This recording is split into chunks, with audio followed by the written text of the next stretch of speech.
This seems to me pure religion and undefiled, as it says in the scriptures. Seeing our brothers and sisters in need and doing something about it. We're reaching out heart to heart and hand to hand and soul to soul.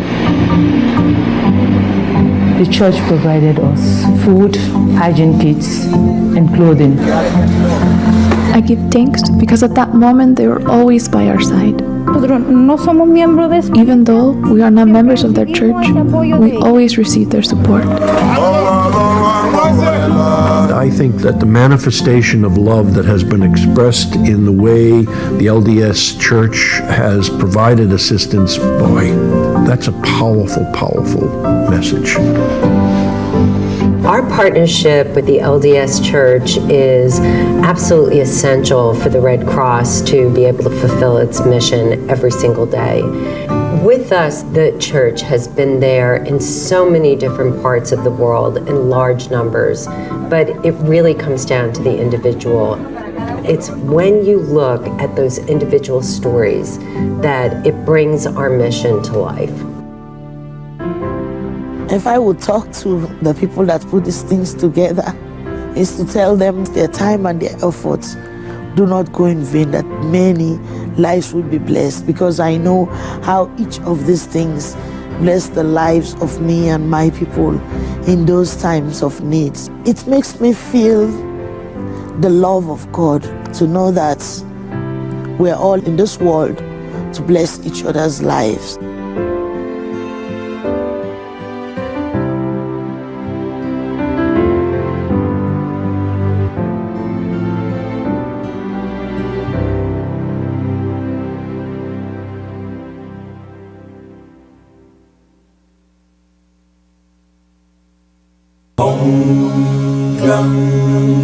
Ganapataye Namaha, Ganapataye Namaha, Ganapataye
Please welcome IRF Summit co-chairs Katrina Lantos-Switt and Sam Brownback.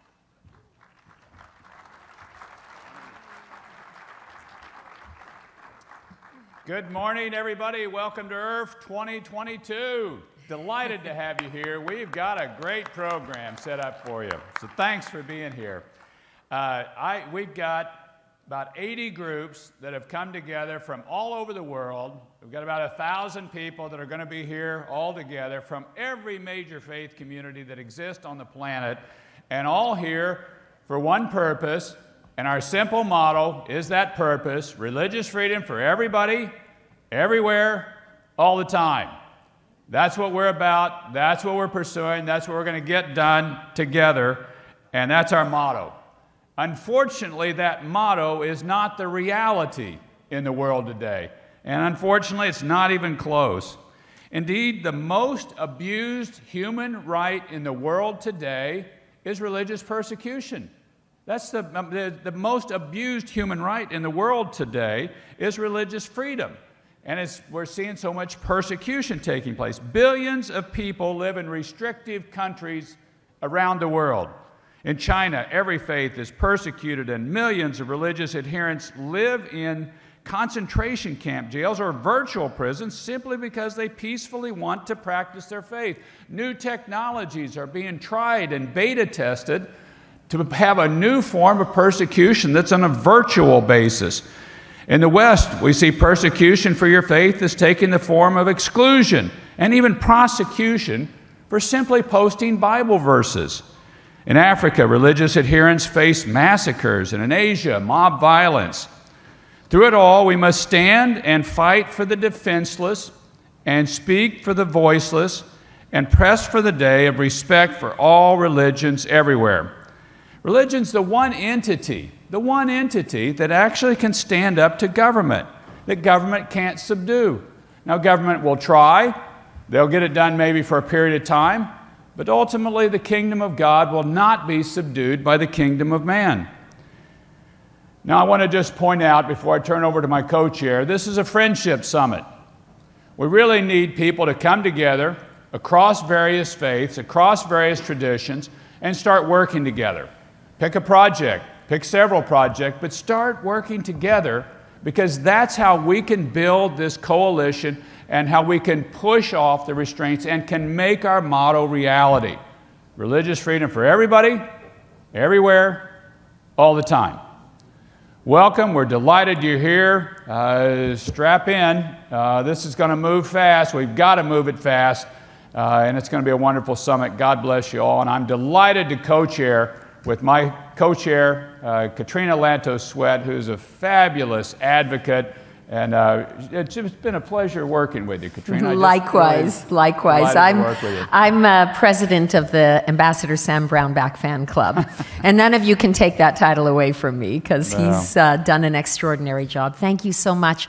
I too want to welcome you to this first plenary session. You're in for a real feast, an intellectual feast, one that's going to make you think deeply about the theme for this plenary, which is the role, why Earth matters in the world today. Why is it important?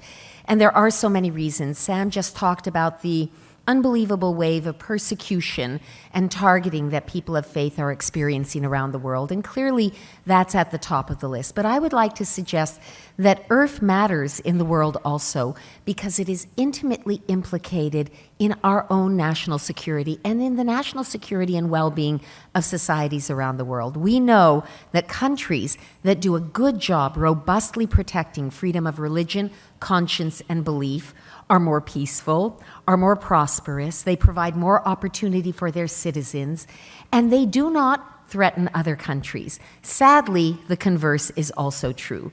Countries that repress and persecute people of faith, that squash religious freedom, also tend to repress other fundamental human rights. And so it is not simply about defending those who seek to live out their faith, important as it is. It is also about defending the pillars of strong and democratic and free and pluralistic societies. We have quite a treat in store for you, but I would like to suggest one other reason why Earth is so important in our world today, and that is that even though we live in a time of unprecedented material sort of prosperity, even in parts of the world that struggle, we also live in a time of unprecedented hunger for meaning in life. And only one thing can fill that hunger, and that is giving to everyone the right to seek truth for themselves, to live their lives with integrity, following the truth that they have been given. And we are about defending that very basic right. So we thank you for being here. You really are going to be learning from some of the wisest and most knowledgeable voices around these topics, and we're very excited to kick this off. And I guess I get the opportunity to introduce the very first presentation, which will be video remarks from our Secretary of State, Antony Blinken. And I want to underscore, because I think not only Secretary Blinken, but many other people from the current administration who will be joining us in person and by video over the course of the next 2 days, it underscores the fact that this is an entirely nonpartisan issue. Everybody, Democrat and Republican, right and left and center, have to come together to defend this foundational right. And I am very pleased and grateful that we have had the support we have from the Biden administration in advancing this important freedom. So with that, we welcome you, and we'll cue the first video, and then the panels will begin. Thank you so much, and have a great morning. God bless you all. Hello, everybody. I'm grateful for the opportunity to speak at the second annual International Religious Freedom Summit. Like all of you at this gathering, the United States has a deep and abiding commitment to protecting and promoting religious freedom for all people, everywhere. Freedom of religion is a human right. It's a vital part of our identity, to follow whichever belief system we embrace, or to choose not to follow any belief system at all, to practice our faith in public or in private, with our loved ones, our communities, or by ourselves. Supporting religious freedom is a core American value. We know the world is safer and more stable when people have the chance to practice their faith freely and to contribute their fullest selves to their community's success. Since the last time I had a chance to address this summit, the United States, led by the Office of International Religious Freedom at the State Department, has continued advancing religious freedom worldwide. In January, Rashad Hussain was sworn in as our Ambassador for International Religious Freedom.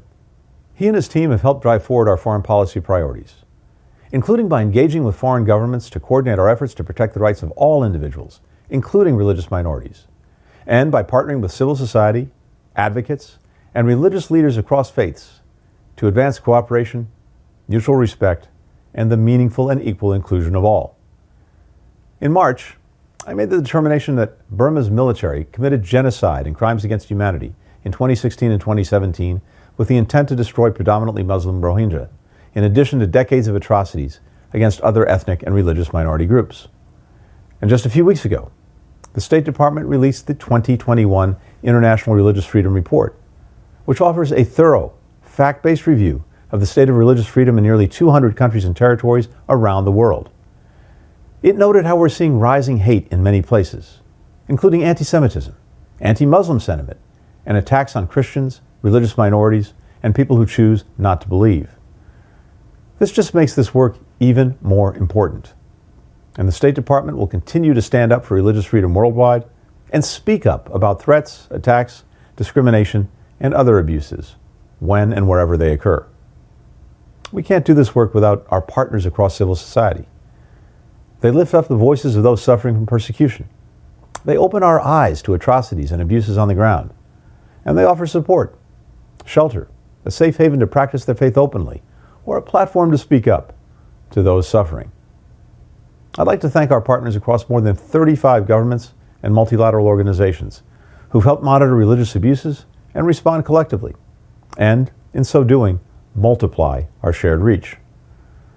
For our part, the United States will continue to stand up for religious freedom worldwide, including in venues like the United Kingdom's International Ministerial Conference on Freedom of Religion or Belief. As we go forward, my ask of our civil society partners is this: keep partnering with us and with each other, especially across faiths and beliefs, to advance the cause of religious freedom. Keep documenting abuses as well as progress, and keep holding governments like ours accountable to defend these rights. Our communities and our countries will be better off for your efforts. Thanks, everybody. Hello, I'm Senator Marco Rubio. I'm honored to serve alongside Senator Cardin as the honorary congressional co-chair of the 2022 International Religious Freedom Summit.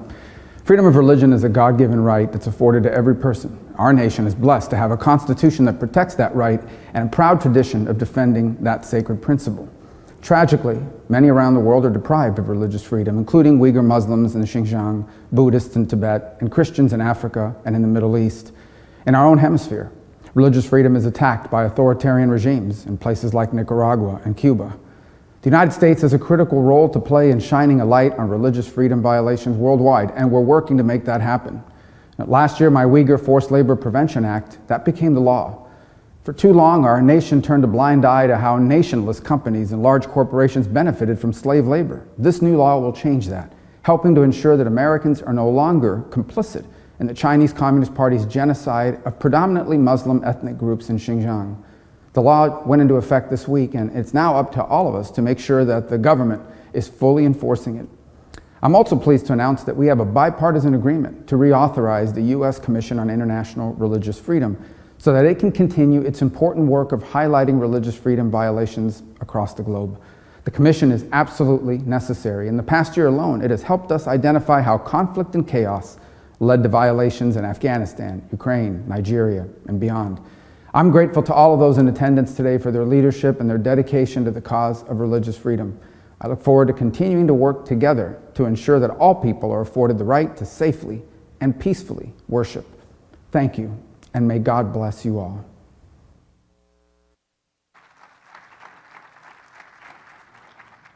Please welcome the President of the Republic of Guatemala, the Honorable Alejandro Giammattei.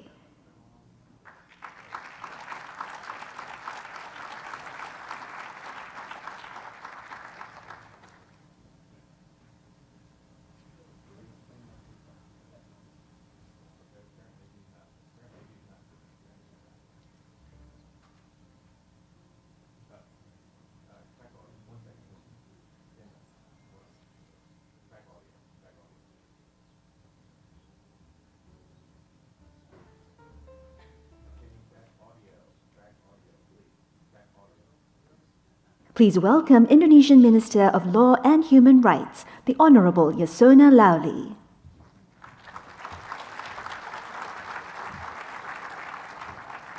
Good morning, everybody. The Honorable Co-Chairs, Madam Katrina Lantos-Sweat and Mr. Sam Brownback, Excellency, distinguished guests, ladies and gentlemen. I would like to extend my sincere gratitude to the organizing committee for inviting me to take part in this important summit. It is an honor for me to be here among all world dignitaries and have this opportunity to deliver a keynote speech at this important forum with the theme, Why IRF Matters in the Modern World. At the outset, let me refer to the growing number of multidimensional tensions around the globe. Such tension as inter- and intra-religious conflicts can become really intense.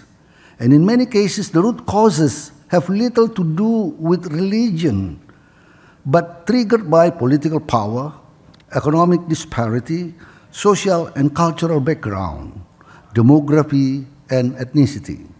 It requires common efforts through dialogue to improve mutual understanding, tolerance, and reconciliations among peoples and cultures in different areas of the world. Our gathering at the IRF Summit can address this issue comprehensively. As participants of this summit represent government and civil society leaders from different countries. We can also exchange our experience and best practices on how to manage the challenges of social cultural diversity, promoting religious freedom around the globe. Indeed, IRF can contribute significantly to maintaining international peace and security. Allow me to share with you some facts. Indonesia is home to around 280 million people, making it the world's fourth most populous nation after China, India, and the United States. It has more than 300 ethnic groups, 700 tribal languages, and a diverse culture and religion. This great diversity is reflected in the country's motto, Bhinneka Tunggal Ika, which means unity in diversity. Indonesia is state party to 8 main instruments of human rights, namely civil and political rights, economic, social, and cultural rights, anti-torture, elimination of discrimination against women, elimination of race discrimination, children's rights, rights of persons with disabilities, and rights of migrant workers. Indonesia has also developed partnerships in the form of bilateral human rights dialogue with several countries. In terms of religion, Indonesia is the largest Muslim country in the world, where 80% of its population adhere to Islam and the rest are Christians, Hindus, Buddhists, and other beliefs. Being the largest Muslim population, Indonesia is not an Islamic country with Sharia law. Indonesia implements a mixed legal system with civil law as the main legal system adopted from the Dutch colonial law. In some cases, we also recognize customary law and religious from low Muslim populations. We do have shortcomings and face challenges in maintaining harmony among diverse society. That is why our nation founding fathers agreed to choose Pancasila, which means 5 principles, as the official foundation and philosophy of the state of Indonesia. It consists of, first, belief in one Almighty God. Second, just and civilized humanity. Third, the unity of Indonesia. Fourth, democracy guided by the wisdom of deliberations among representatives. And fifth, social justice. These 5 principles were set out by Indonesia's first president, Sukarno, during the formulation of the 1945 Constitution, and is a compromise among different factions. It continues to be the nation foundation and philosophy that unites the diverse Indonesian population until now. Ladies and gentlemen, freedom of religion is a non-derogable right, which cannot be infringed as a fundamental right as enshrined in Article 18 of the Universal Declaration of Human Rights. Guaranteeing full equality of religious freedom for all Indonesian citizens is the basic principle protected by law and valued by culture as the way of life of Indonesian people. Basically, efforts to promote and protect human rights are clearly mandated by the 1945 Constitution. Indonesia's Constitution clearly stated in Article 28 that everyone is free to adhere to a religion and worship according to the religion. Article 29 affirms that the state guarantees the freedom of religion and the right for all citizens to practice it as the fundamental human rights. These provisions are further regulated in various laws and regulations, including Law Number 39, year 1999, on human rights. In general, the life of religious freedom in Indonesia is not as bad as reflected in some reports. We have long experience practicing religious freedom even during the colonial rule and before we gained our independence in 1945. The issue is more dominant now after the reform era started in 1998 and respect of human rights is strengthened. It raises some concerns when the right to freedom of religion is considered as an exclusive right enjoyed by some people without respecting the right of others to have different religions and beliefs. This situation certainly requires a better management of religious pluralism based on the principle of inclusiveness, which accommodates the need of all followers and believers in their quest for spiritual and moral well-being. The enforcement of religious freedom in Indonesia raises more complex problems as the freedom of expression is also advancing. For example, groups that previously did not dare to speak are now starting to appear in public and express their opinions, which have both positive and negative impacts. We still face challenges in promoting religious freedom in Indonesia. One of the problems that has recently emerged is violence against adherents of a religious minority, which is seen by the majority as having deviated from principle of their religion. The government has taken steps and measures to solve existing differences so as not to lead to conflict and violence. By enforcing prevailing laws and regulations, as well as involving soft power to find best solution in protecting all Indonesians without any discrimination. Critics blame the government for applying blasphemy laws in Indonesia. But what has gone wrong is not the law itself. The rule of law is required as a set of norms and code of conduct to maintain public order, peace, and security. It provides access to justice and protect the most vulnerable in our society.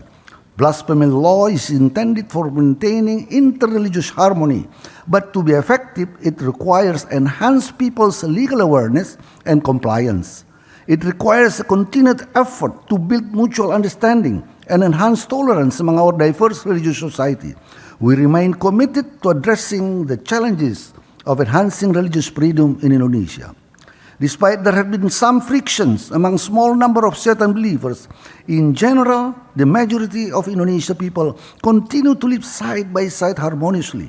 Great tolerance toward other religion is also practiced by the society in daily life. It is common to see the tradition in Indonesia where neighbors with different religion share their joys over religious festivities. The government enforces a policy that all religious festivities are public holidays in Indonesia to encourage people to respect and join the celebration of different religions. This practice is deeply ingrained in Indonesian culture and tradition. Indonesia has been promoting interfaith dialogue at national and international level as a forum of exchange of views and discussion in order to create a better understanding and tolerance toward different religions and beliefs. This issue has also been a topic of discussion at Bali Democracy Forum as an annual event hosted by Indonesia and attended by world dignitaries. Religious radicalism and terrorism are also challenging issues for Indonesia to cope with.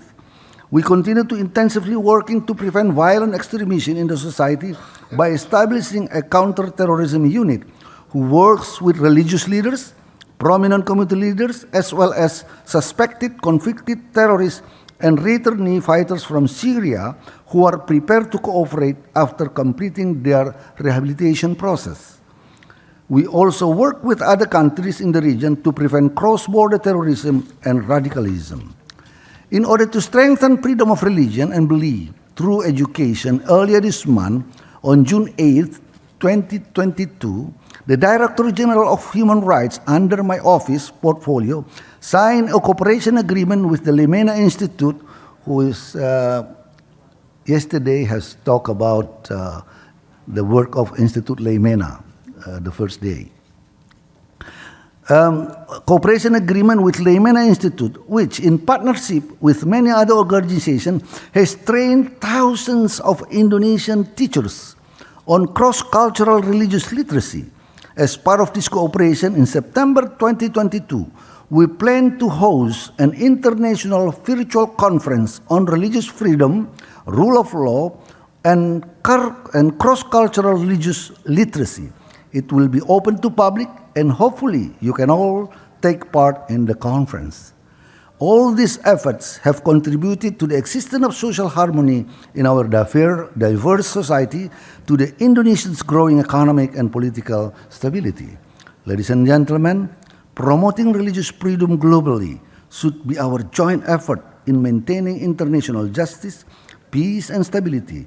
We certainly can collaborate while maintaining each country's sovereignty and characteristic. The best approach is to engage in dialogues and exchange experience and to help each other in addressing the existing challenges instead of criticizing policies taken by the governments. We are open to work with others in addressing the issue of religious freedom in the country. I thank you.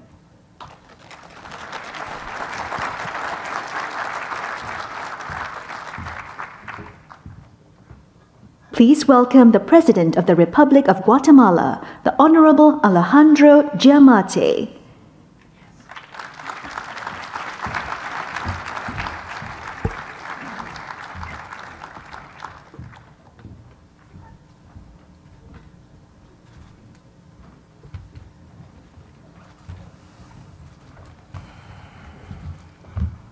Good morning. Buenos días. It's my pleasure to be here with you. Thank you for the invitation. And my English is not very well. I will use a translator. I prefer to speak in Spanish. Thank you. Muchísimas gracias. Para mí es un verdadero gusto, es un honor estar aquí presente. Thank you so much. It is a great pleasure and an honor for me to be before you. Y venirles a contar que la lucha por la vida, por la libertad religiosa, es una lucha cada día un poco más complicada. And I've come to tell you that the fight for life and freedom, for life and family values, it is getting worse and more complicated. Y les voy a poner un ejemplo. Yo asumí el cargo de presidente de Guatemala el 14 de enero del año 2020. I'm going to use it as an example. I assumed and took the role of President of Guatemala in 2020, in February. y juré sobre la Constitución Política de la República de Guatemala defenderla y hacerla que se defendiera. And I swore to defend the Constitution of the Republic of Guatemala. Y el artículo 3 de la Constitución Política de Guatemala dice que el Estado de Guatemala respeta la vida desde su concepción. And Article number 3 in the Constitution of Guatemala says that the Republic of Guatemala honors and respects life from the moment of conception.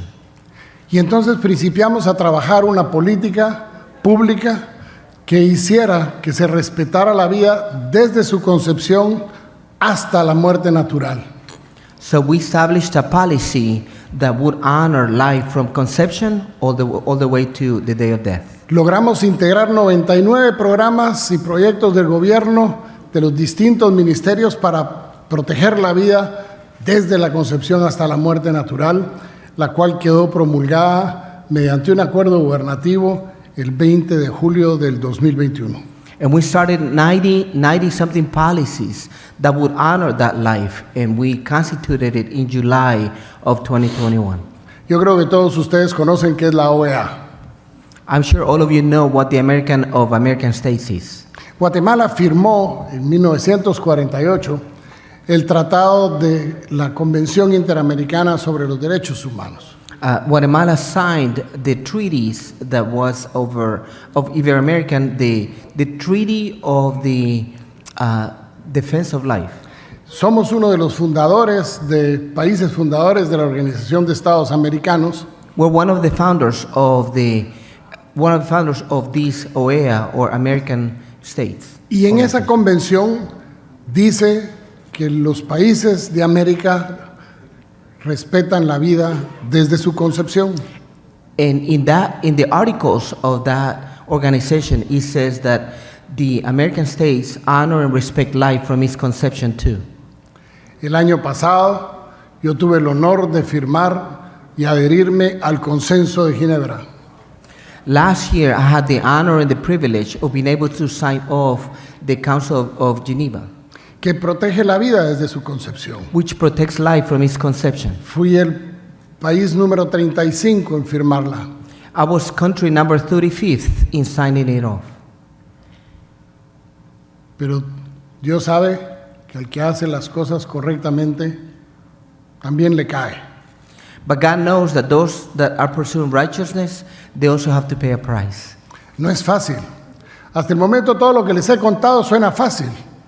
Está en la Constitución, firmamos convenios, hicimos políticas públicas y todo diría, bonito está Guatemala con que respeta la vida desde su concepción en todos los sentidos. So in the initial stages, it seemed easy. We honored the Constitution, we established public policy, we were able to sign different summits, and it looked like Guatemala was a great place to be.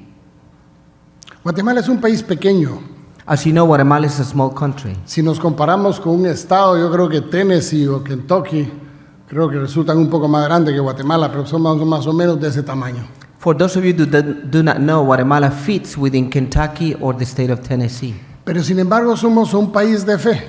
However, we're a country of faith. La mayoría de los guatemaltecos practicamos una religión, la gran mayoría. Great majority of Guatemalans practice some kind of religion.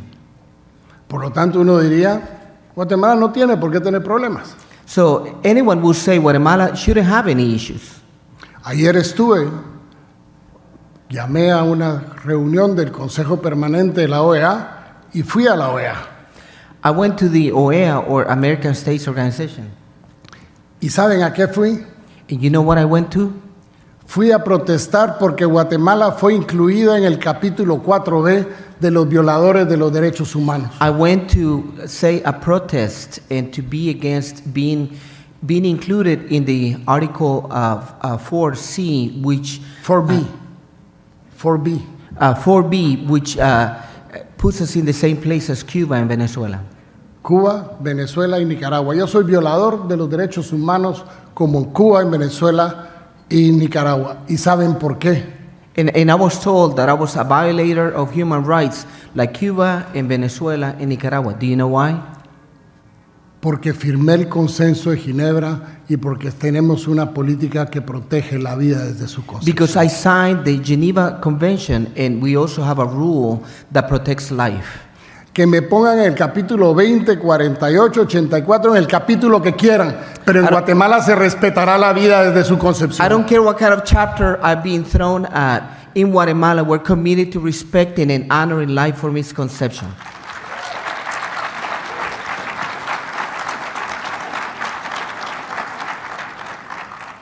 Muchos de ustedes vienen de países en donde se persigue a las personas por su fe.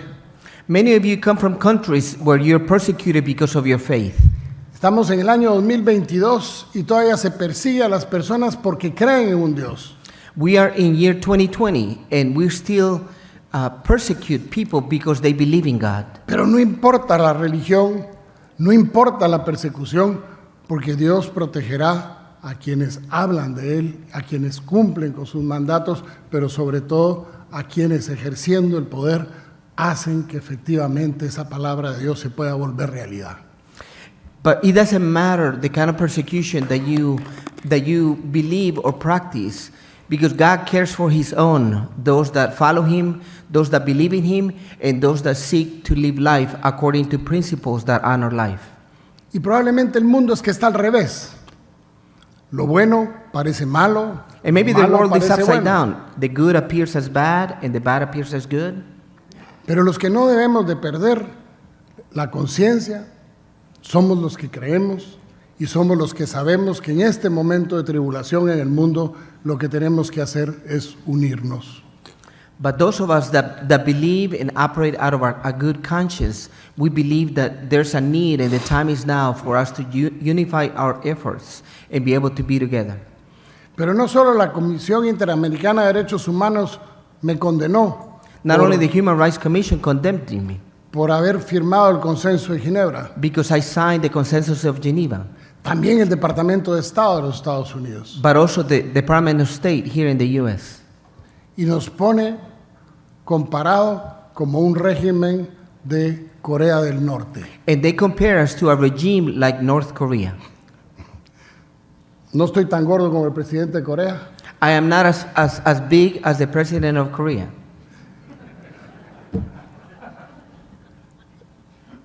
Pero a eso han llegado. But that is as far as they have gotten. Se trata de levantar mentiras por defender la fe. Because you are defending faith, there are going to be lies that are going to rise against you. Por defender mis creencias. Because I'm seeking to believe my beliefs, to protect my beliefs. Yo soy médico de profesión. As a profession, I'm a physician.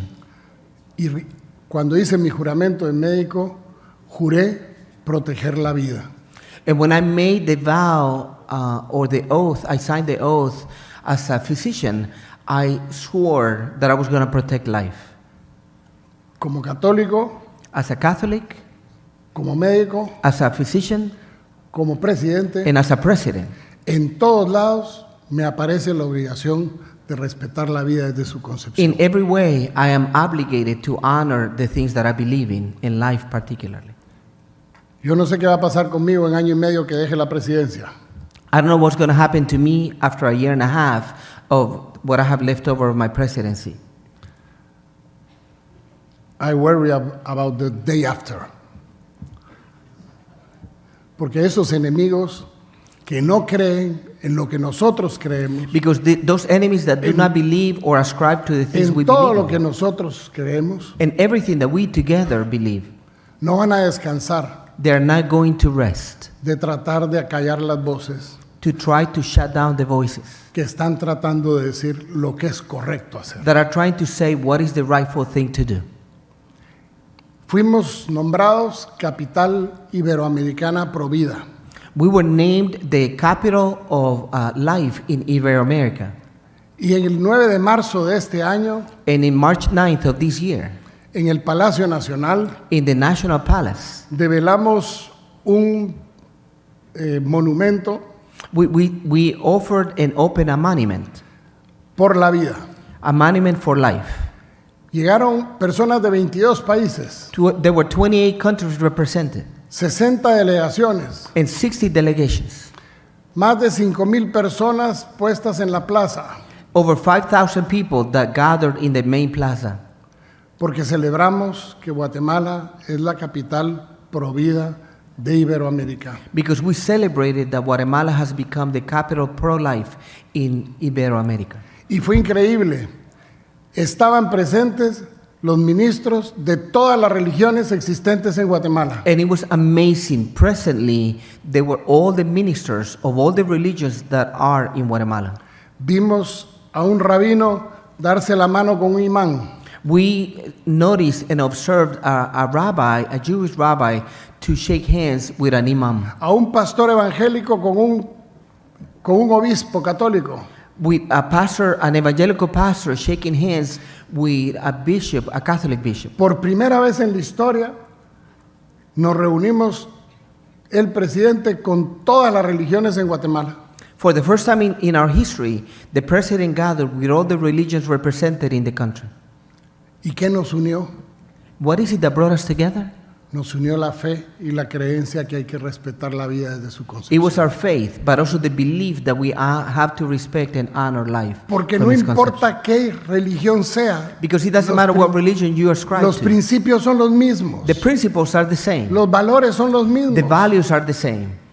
Pero muchas veces nos encontramos con que nos diferencian o nos diferenciamos los unos a los otros. But many a times we pay attention or more focus on the things that separate us and make us different. A partir de ese momento los invité a que conformáramos una mesa multirreligiosa. Up to that point, or from that point on, I invited them to form a table where we could come and sit together. Porque esa constitución que yo juré respetar y hacer que se respetara. Because that constitution that I swore on to respect and to make sure that it would be respected. En su artículo 36. In the article number 36.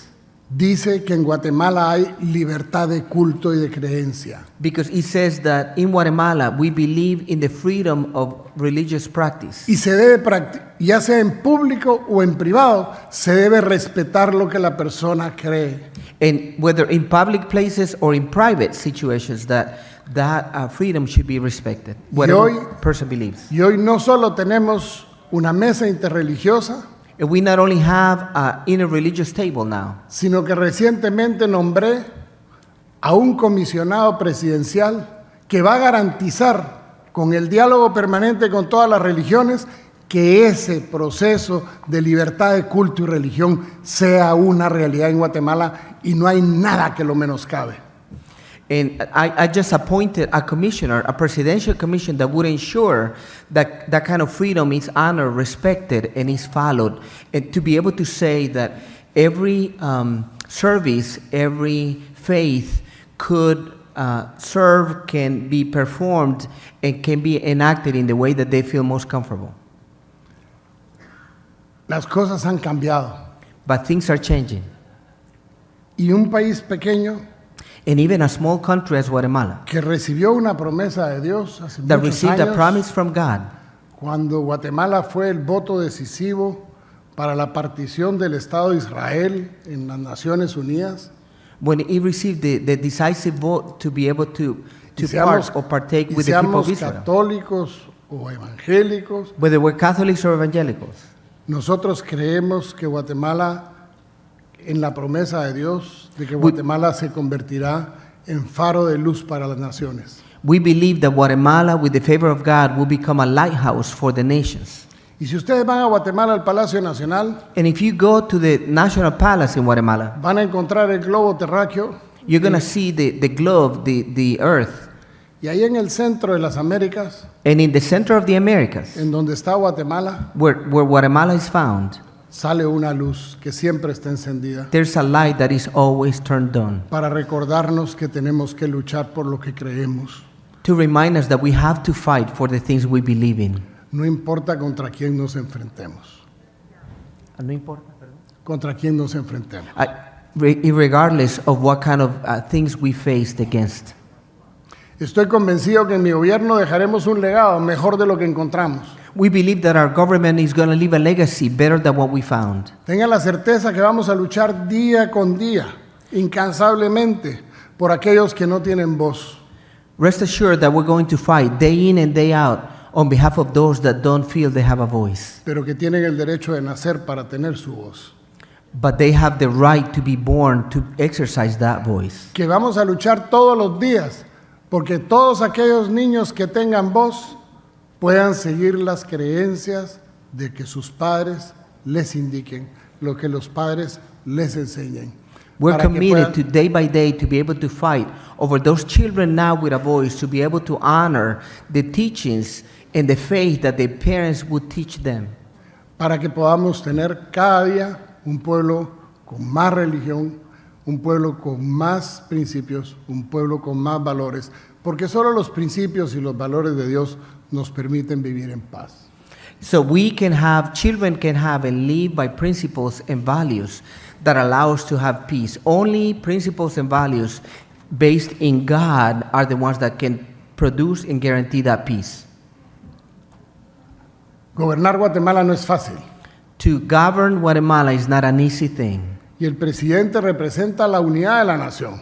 And the president is supposed to represent the unity of the nation. Durante mucho tiempo estuvimos enfrentados entre discursos de izquierda, de derecha, de la imposición de teorías que no son de nuestro agrado, y al final ganó y logramos tener democracia como tenemos hoy. And for many years we were living in conflict from the left, from the right, and we wouldn't agree on little things.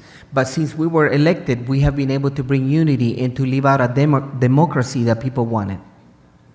Y ahora somos pocos los países que conservamos esos principios republicanos y conservadores. Unfortunately, there are only a few countries left in Latin America that really honor and that have conservative values. Pero sin embargo, a pesar de los pesares, seguiremos luchando por la unión de la nación, porque la única forma de unir la nación va a ser a través de la fe. And however, we'll continue to fight to unify the country, and we believe that the way to bring the country together is by acknowledging faith. Quiero aquí, delante de ustedes, and before you, I would like to do today, refrendar mi compromiso por la vida, por la familia, to recommit my commitment for life, for peace, for family. Estoy seguro que Guatemala será luz, faro de luz para las naciones. I am convinced that Guatemala is going to be a lighthouse for the nations. No me queda la menor duda. And I have no doubt about it. Y estoy seguro también que estaremos en las oraciones de muchas personas en muchas partes del mundo que están orando por nosotros para que podamos derrotar a aquellos que utilizando perversamente la normativa internacional condenan a nuestro Estado como un violador de los derechos humanos porque no aceptamos el aborto como una forma de vida. I'm going to summarize what he said. But he's saying that in Guatemala we are receiving condemnation, but we are called to live out, and we're committed to maintain the integrity of for life, in spite of being named or compared as a violator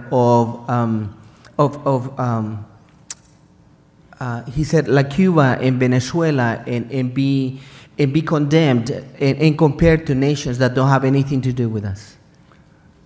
Si me van a decir dictador por promover la libertad religiosa, con mucho gusto soy dictador. If I'm named a dictator for the sake of promoting religious freedom, I'm okay with that title.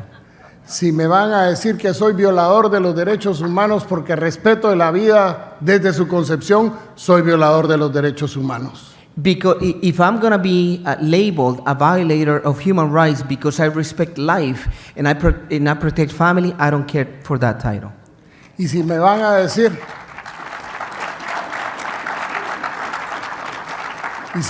decir aquí en el Departamento de Estado, en la Organización de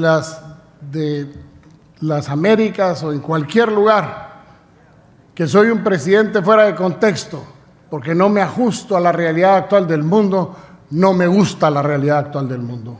And if I'm going to be labeled by the State Department of the United American States of being a president that is out of context, I would confess that I don't care for the current context, and I would rather go against the current. Yo haré lo que mi conciencia, I will do what my conscience dictates, lo que mi fe and what my faith dictates, me dice que tengo que hacer todos los días. and tells me what I need to do day in and day out. Y eso es trabajar por un mundo mejor. And that is to work towards improving and making better the world. Aunque sea en un país pequeñito, Even if I do it through a platform in a small country. pero un país grande de corazón y But de it's a fe, country that is big in its heart. al cual los invitamos a que lleguen a conocer. The one which we invite you to come and visit. Y ojalá pudiéramos tener una reunión como esta en mi país, And I look forward to the day when we have a meeting like this in my own country. porque sería para nosotros un gran respaldo y no sentirnos solos, como a veces nos sentimos, luchando contra grandes enemigos, poderosos enemigos, pero que no tienen lo que nosotros tenemos, fe. That would be such an encouragement for us in this war that appears to be quite lonely. It would be an encouragement if you were to visit and do something like that, because the war is not ceasing and the fight that we have against is quite difficult. But it's just, we are fighting for something special. We are fighting for faith. Thank you very much.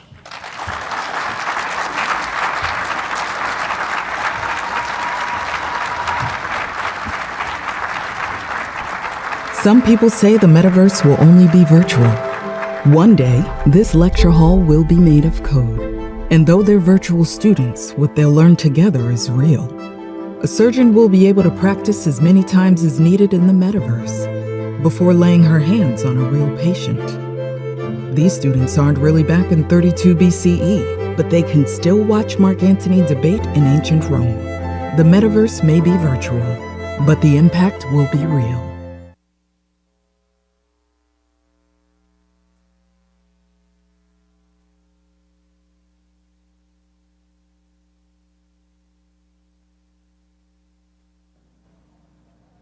Please welcome Senior Policy Analyst for the Asian Studies Center at the Heritage Foundation, Olivia Enos.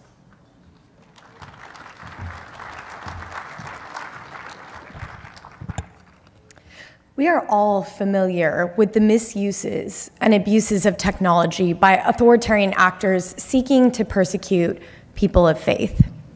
We've seen how actors like the Chinese Communist Party have used technology to surveil and mass intern Uyghur Muslims, or how they have cut off their own citizens from the outside world through the Great Firewall. We've also seen how actors like Russia and China have sought to use social media to promote disinformation and to subvert democratic processes. We've seen how authoritarian actors have taken a tool that should be used for good and repurposed it for bad ends. There are so many subjects that we could have focused on when discussing social media's, or perhaps more accurately, technology's relationship with religious freedom. But rather than focus solely on the negatives and on the drawbacks of technology, we wanted to highlight a tool that is already helping persecuted persons of faith today: end-to-end encryption. End-to-end encryption provides a safe haven through communication by creating the ability for persons of faith to communicate privately and securely with one another. It can serve as a platform for worship and learning for persons who don't have regular access to religious materials due to draconian actors. It can promote community and collaboration in spaces where government opposition cannot gain access. It can even provide a medium for coordinating escapes from persecuted lands. End-to-end encryption can serve as a literal lifeline for those facing the most severe forms of persecution. Today, you're going to hear from a panelist with firsthand knowledge of how end-to-end encryption functions at WhatsApp. You'll also hear from another speaker with expertise on how end-to-end encryption is playing a role in protecting religious freedom in the Middle East and North Africa. And we will end with a firsthand testimony of how end-to-end encryption creates opportunities for people to freely practice their faith. So without further ado, I'd like to invite my panelists to join me here up on stage.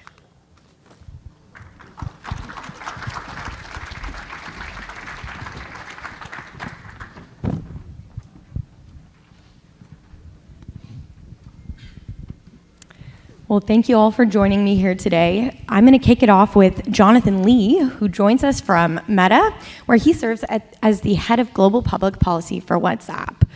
So Jonathan, can you tell us what end-to-end encryption is and how it works at WhatsApp? And specifically, can you highlight the benefits of end-to-end encryption for people of faith?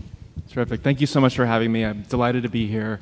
And as was mentioned, I work at WhatsApp, and I know this panel is about social media and tech. WhatsApp is a private messaging service, as I think many folks are aware. So our approach to how we think about and protect the fundamental right to free exercise of religion is a little bit different than in the broader social media context. So very pleased to be able to talk about end-to-end encryption, which is core to the service that we offer. And let me just start by saying a little bit about what end-to-end encryption is. And on one level, we think about it as a promise. And the promise is that nobody but the sender of a message and the people who they intend to receive it can read or access the content of that message. Nobody, not even WhatsApp, not Meta, no third party. And that is the privacy and security guarantee that end-to-end encryption means. And then how do we do that? I won't go into all of the cryptography because it's incredibly complicated, but in short, it's a technological tool that's called public key cryptography, and it uses a protocol at WhatsApp called the Signal protocol, which some other services use as well. And what it means is that it uses a key, an encryption key, to encode the message such that only the intended recipients have the key on the other end to decode it. And so when it's in transit, including transiting through WhatsApp servers or wherever else, nobody technologically, mathematically are able to access the content of that message. And so in terms of how this works at WhatsApp, every message at WhatsApp is protected using this technology. Every message at WhatsApp is end-to-end encrypted. And that is something that operates at scale that we operate at, which is over 2 billion users around the world. Everyone who is using WhatsApp's messages are protected with this technology. And that amounts to on the order of 100 billion messages per day. And as I think folks are aware, WhatsApp is part of the Meta family of apps, and we're working to bring end-to-end encryption to our other messaging services, Facebook Messenger and Instagram Direct Messages, and hopefully we're going to be able to finish that project in the relatively near future. I would also point out that end-to-end encryption is a necessary but not sufficient condition to protect people's privacy and security. And that's part of why we've rolled out some additional protections at WhatsApp, things like disappearing messages. You can send a message that disappears within a certain amount of time after it's sent, and also the ability to encrypt, end-to-end encrypt your backups. So if you choose to back up your messages, you can do so in a way that only you and nobody else, not even the holder of those backups, are able to access the content of those messages. And I can go on, but I will just say that this is core to the service that we offer. We believe deeply in it to protect people's privacy and security, as well as their human rights, including in particular the human right to the free exercise of religion that I know my co-panelists will speak a bit more about. Excellent. I think that was a really great way to kick off our discussion. Thank you so much, Jonathan. So Jeremy, over to you. Jeremy Barker joins us from the Religious Freedom Institute, where he serves as the director for RFI's Middle East Action Team. So Jeremy, can you talk to us a bit about how end-to-end encryption is used in your region of expertise, specifically the Middle East and North Africa? Yeah, thanks so much, Olivia, and a privilege to be here. As we look at the region and kind of moving a bit from the technology to how this is playing out, the challenge of authoritarianism, as Olivia mentioned, is rife across the region. And so we see governments that are prosecuting, policing ideas, beliefs that don't conform to the established orthodoxy, whether that's political or religious. And the risks for that type of authoritarian control are only amplified through technology in enabling governments or even platforms to decide what speech to restrict, what's acceptable. And so that, in our work to preserve both the principle of religious freedom that makes space for difference, as well as platforms for expression, for communication, tools like end-to-end encryption are vital when you're working in an authoritarian, a heavily controlled space. Two examples that I want to point to that help illustrate that is one looking at Afghanistan last year. And Olivia mentioned, I think in her opening, about some of the ways that encryption has helped to serve when you have refugees or others who are displaced in a time of conflict. And for those of us who were working with vulnerable communities that were fleeing last summer, we saw that phone calls, open text messages were actively being monitored and were putting people's lives at risk. And so the ability for individuals and communities to connect, to coordinate, was really a life and death matter. And so tools like encrypted messaging apps were vital in the context of communities at risk like that. And so thankful to have those types of tools there. A second way in which we put this to work is a huge part of our work at RFI is conducting research and analysis to inform policy decisions. And so the collecting, the coordinating, the communicating of data and evidence is vital. And often that there's governments or other actors who don't want to see that information collected. And so encrypted tools, secure ways to collect and coordinate and use that data is vital for the work that we do. And so we're developing some tools around that sort of evidence and data collection that really is vital. And so whether that's on the communication side, but other broader uses of encryption is really a vital way in which technology, rather than being a risk to religious freedom, can actually serve to enhance and facilitate that. That's great. And I'm glad you brought up the example of Afghanistan, because I think that's something that's at the top of a lot of people's minds these days. So last but not least, Mahi Menon. She is an independent consultant doing incredibly important work with marginalized communities within and throughout South Asia. Mahi, I would like to hear from you. How has using end-to-end encryption shaped your own journey? Can you share a little bit about your own story, but also share with us about some of the experiences of others who have been persecuted and found this tool useful? Sure, Olivia. Thank you for having me and asking me about this. Well, my own faith journey is fairly long. I'm from a Hindu background, and I came to know the Lord almost 20 years ago now. And it was a prayer of mine and my husband's that I'd be able to join ministry and serve the church in some way. And with God's grace, I was able to help the persecuted church in India at the time. And we're working to support marginalized and vulnerable Christians. At the time, the way of communication was through long-distance phone calls or through photographs that would be sent, print photographs that would be sent to us, and that was the only way to get information and to be able to help the people in need. Gradually, over time, as technology moved on and mobile phones became more and more easily available and accessible to people, we saw an easier way of communicating with people on the ground in teams and be able to actually help them. So in that sense, the end-to-end encryption has been of help because we know that people we're communicating with can keep themselves safe, and we are also able to communicate with them in a safe manner.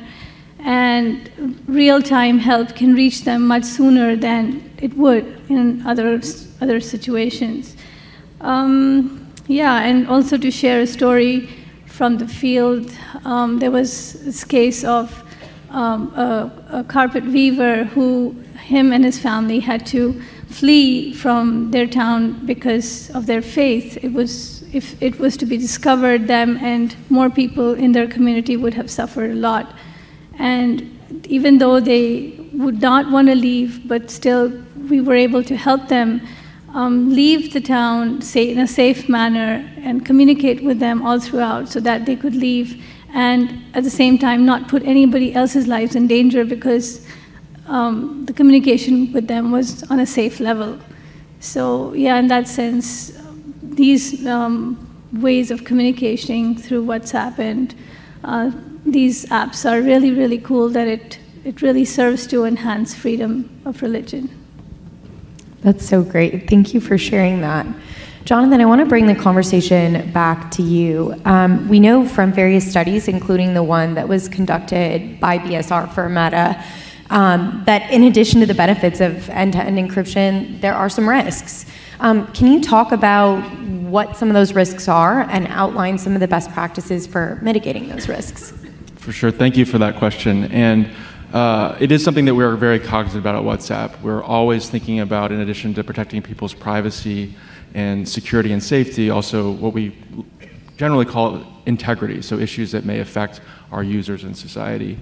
And I would commend the piece of work that you just mentioned. And what it is a human rights impact assessment And it's specific to the decision by Meta to encrypt Facebook Messenger and Instagram Direct, but it really is a great survey and analysis of the human rights issues, both positive and negative, that end-to-end encryption can involve. And let me just briefly summarize the key findings. It's all available online. But the Human Rights Impact Assessment conducted by Business for Social Responsibility, an independent assessor, was that on the whole, end-to-end encryption protects and enables a diverse array of human rights. And they go through a whole list, including ones you'd expect, like the right to privacy, but very much so as well, rights like the freedom of thought, freedom of conscience, free exercise of religion that I know are core to the conversations that are happening at this summit. They also did note that there are potential adverse impacts, but they had a few key findings in that regard. One is that the adverse impacts, by and large, stem from people who may be using messaging services, in our instance, to commit abuse. So essentially abusing the platforms. And second is that the risks associated with end-to-end encryption in that regard stems from the fact that end-to-end encryption can just make it harder to detect those abuses. It's not that it enables those abuses per se. Those abuses are ones stemming from people abusing the platform that would exist regardless, essentially, of end-to-end encryption. But end-to-end encryption can make detection of that abuse more difficult. But fundamentally, and this is we agree wholeheartedly with this, they conclude that those adverse impacts can and should be addressed without weakening or undermining end-to-end encryption. And some of the ways that we do this at WhatsApp, one is that we like to think, the leading trust and safety program of any private messaging app, encrypted or otherwise, in the world. And we think about integrity in a few ways. I won't go into depth. This is explained on our website and elsewhere, and people are more interested. But in short, we work to ensure that the app is built in a way to maintain privacy, and that includes things like having forward limits and other things that constrain virality, because we really do think about WhatsApp as a place to communicate privately, not to build an audience or to share content that would go viral. Second is that we do take action based on information that we do have access to, which can include, vitally, user reports. So if a user reports a particular message, that essentially sends the message to us. So we're able to see user reports, as well as certain behavioral signals and the like, and using that information, not the content of the message, not scanning or looking at the content of the message unless it's been reported, to be able to try to detect harmful, problematic activity and take appropriate action. And we also work with partners in civil society and elsewhere to make resources and information available through WhatsApp and through their own channels to try to help people deal with some of the issues that may surface through their online communications. That's really helpful.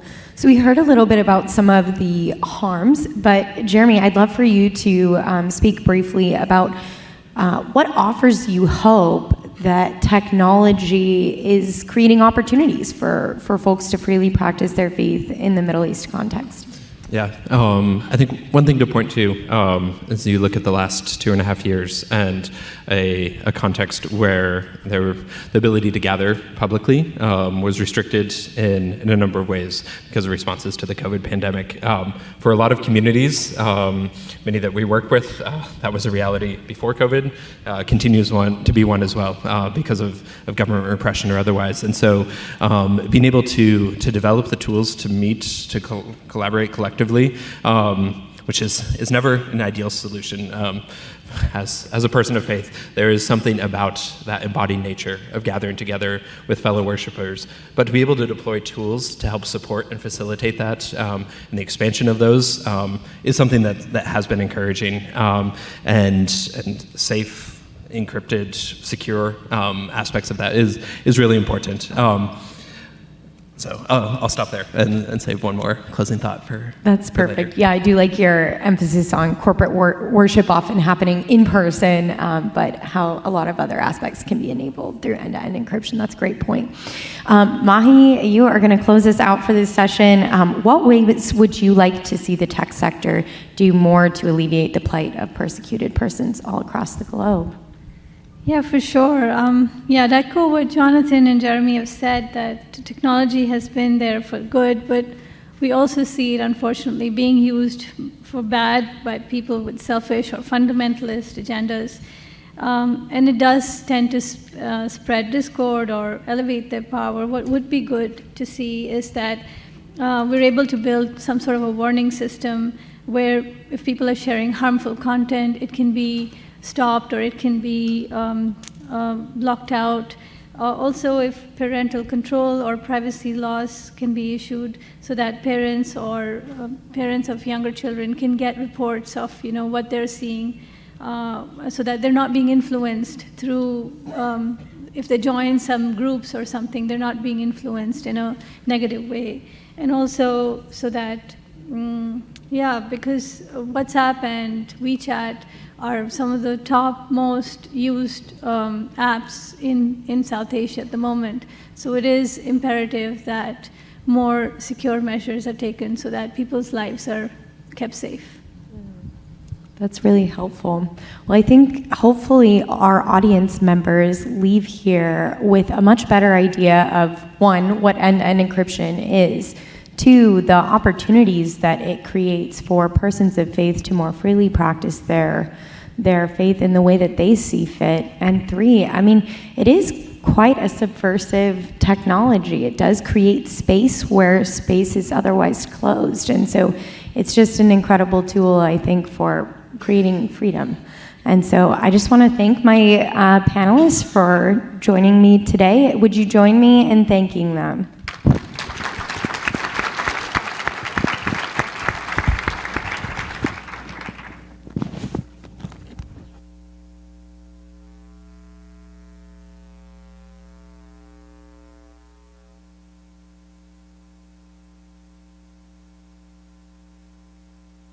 Good morning, everyone. It is a pleasure to be addressing the 2022 International Religious Freedom Summit.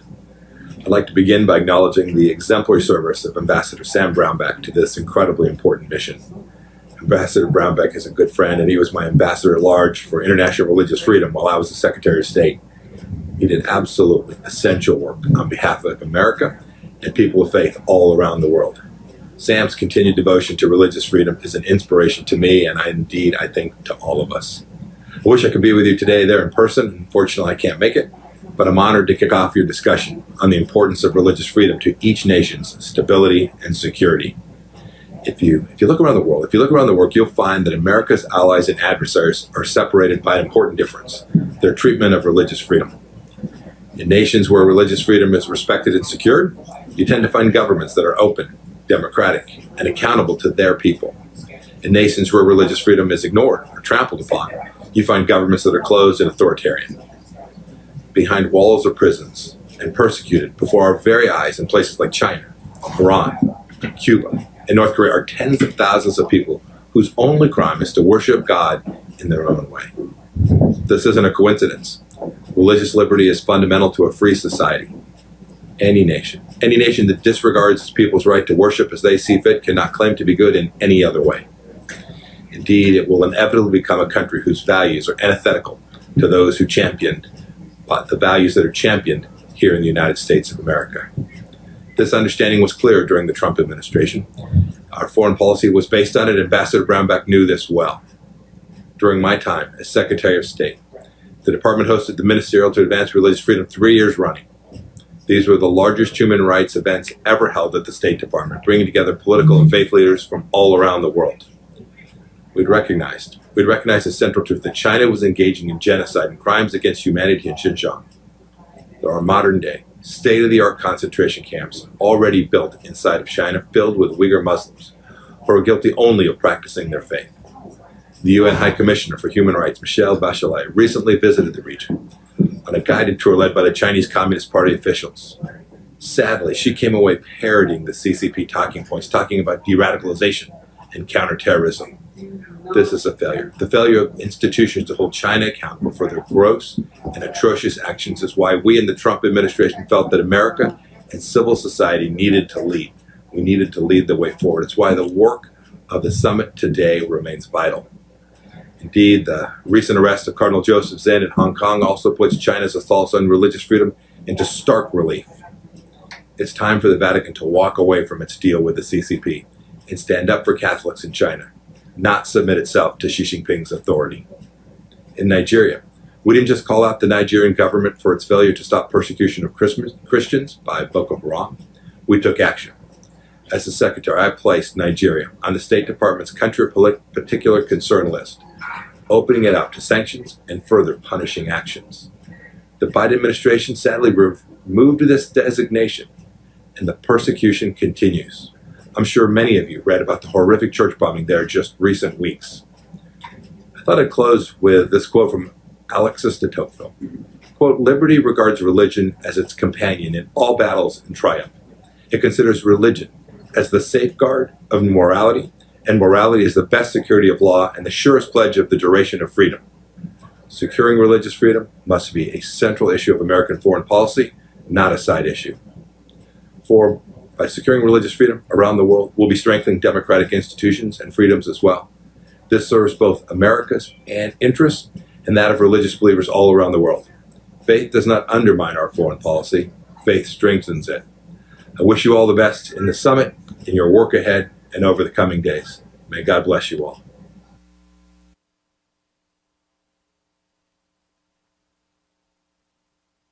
Please welcome former Assistant Secretary of Defense for International Security Affairs, Mary Beth Long.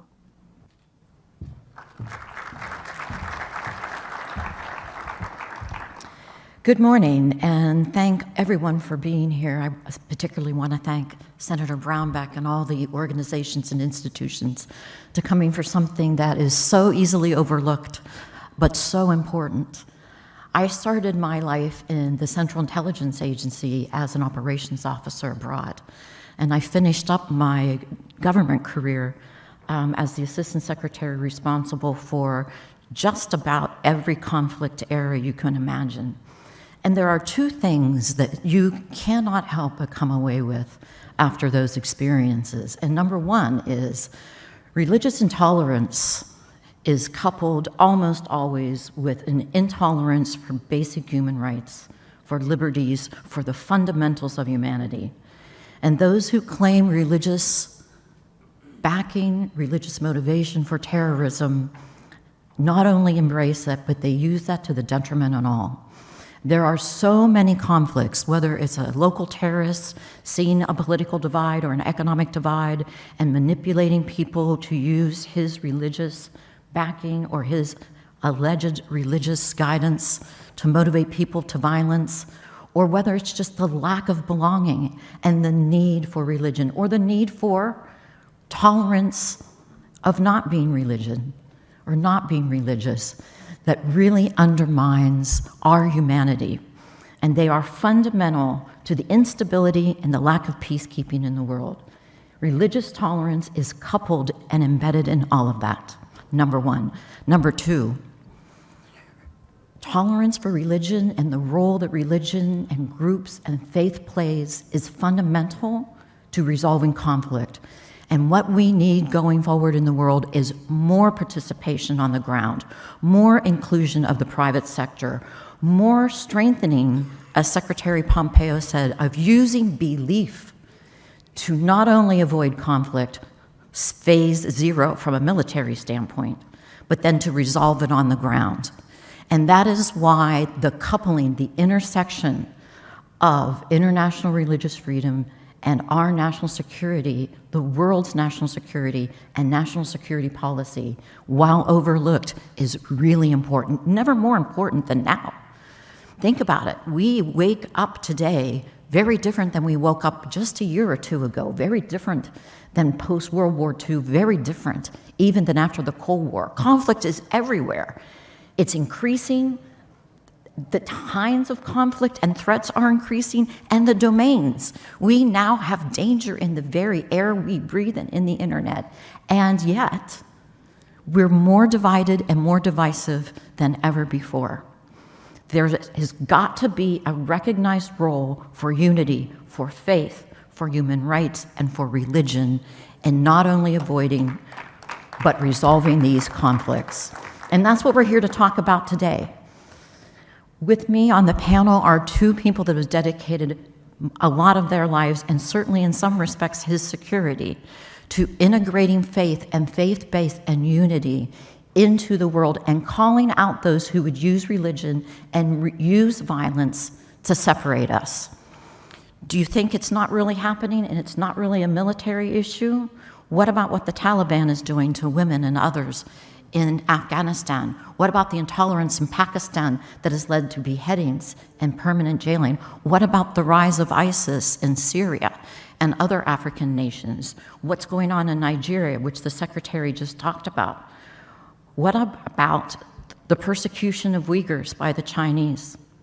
What about the lack of unity and the use of faith in what is happening now in Ukraine with the Russian basically invading that country and cloaking themselves in religion? I realize it's a hot topic, but I also realize that without us belonging, without unity in religion and faith, we have violence, we have destruction, we have lack of humanity, we have lack of recognition of human rights, and eventually we have genocide. And that has got to stop. I'd like to call upon my other panel members to talk about how they see that playing a role looking forward. With me today is Sir David Alton from Liverpool, who recently wrote a book that actually criticized China and the Uyghurs, and he's been censured by China because of it. Lord Alton.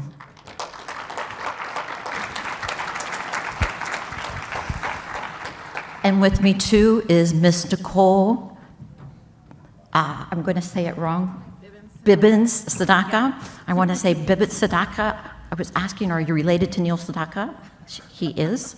But Nicole has had a long and distinguished career, not only in government, but she is the executive vice president of Freedom House, and she has some interesting ideas about the role of the private sector in conflict resolution. Please.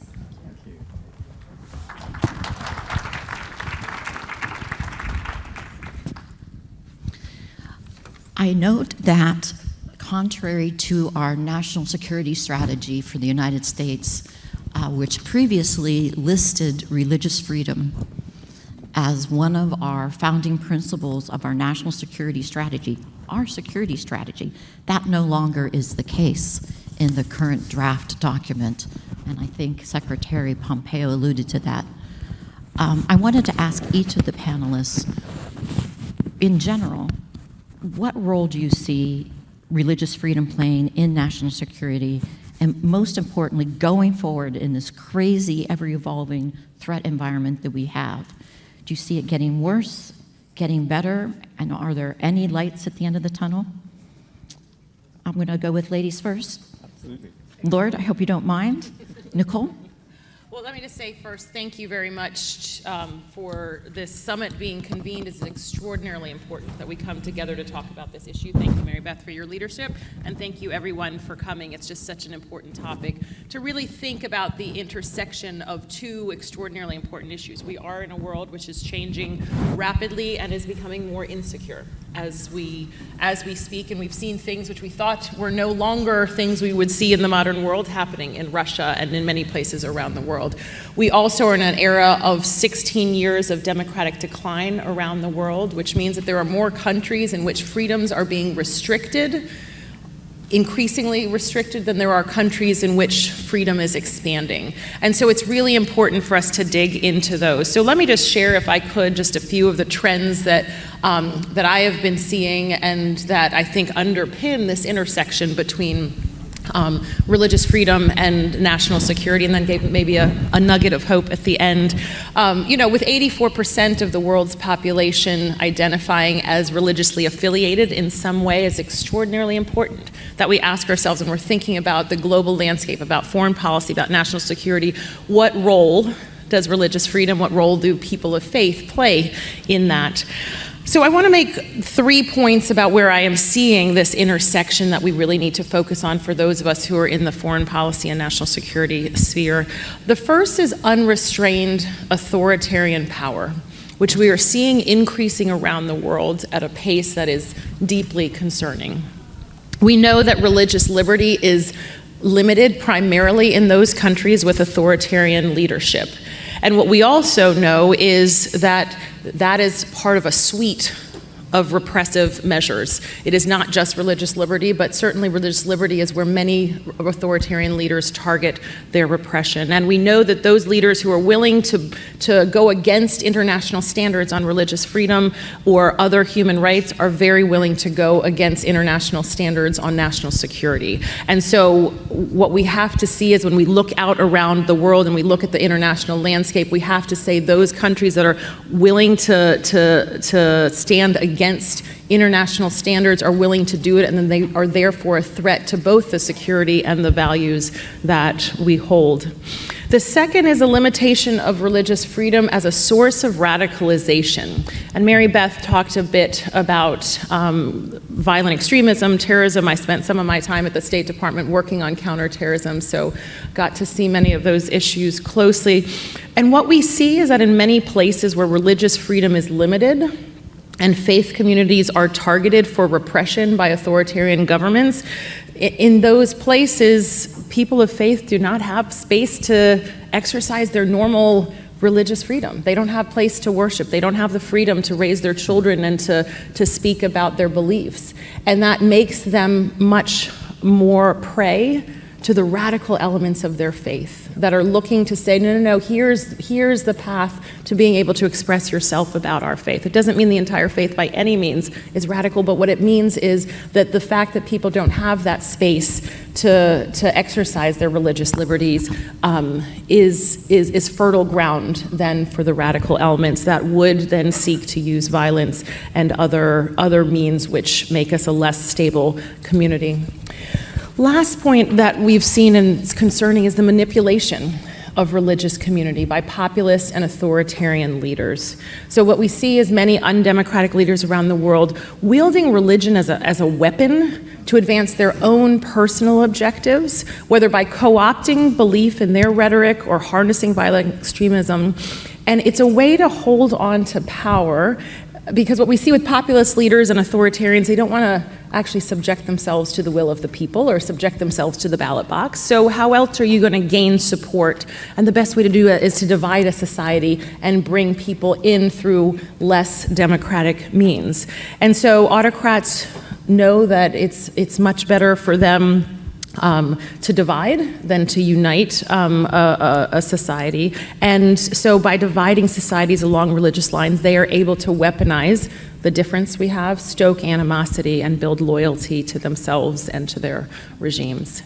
But I will end on one note of faith, of hope and opportunity. I do think, and we heard it both from Secretary Pompeo as well as from Mary Beth, is that this is just an opportunity for us to remember that religion has to be an element of all of our analytical frameworks, and people of faith, whether they are religious leaders or people of faith that are operating in the secular community, it's so essential that they are integrated into our national security framework. They're integrated into the negotiations that we have, and in the best way, and Mary Beth touched on this as well, in a proactive way, to prevent conflict, to be sources of building better relations between communities before we even get to a point of instability or conflict. So I'll stop on that point. And thank you, Nicole. That's really helpful, and there's so many things we can follow up on.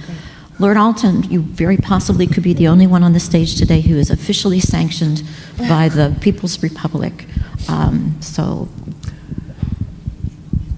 I told Sam Brownback that I'd been sanctioned, and he said, "What kept you so long?" And my children, who've been sanctioned with me, set up a WhatsApp group called Badge of Honor. And I felt very proud of them for seeing it in that way.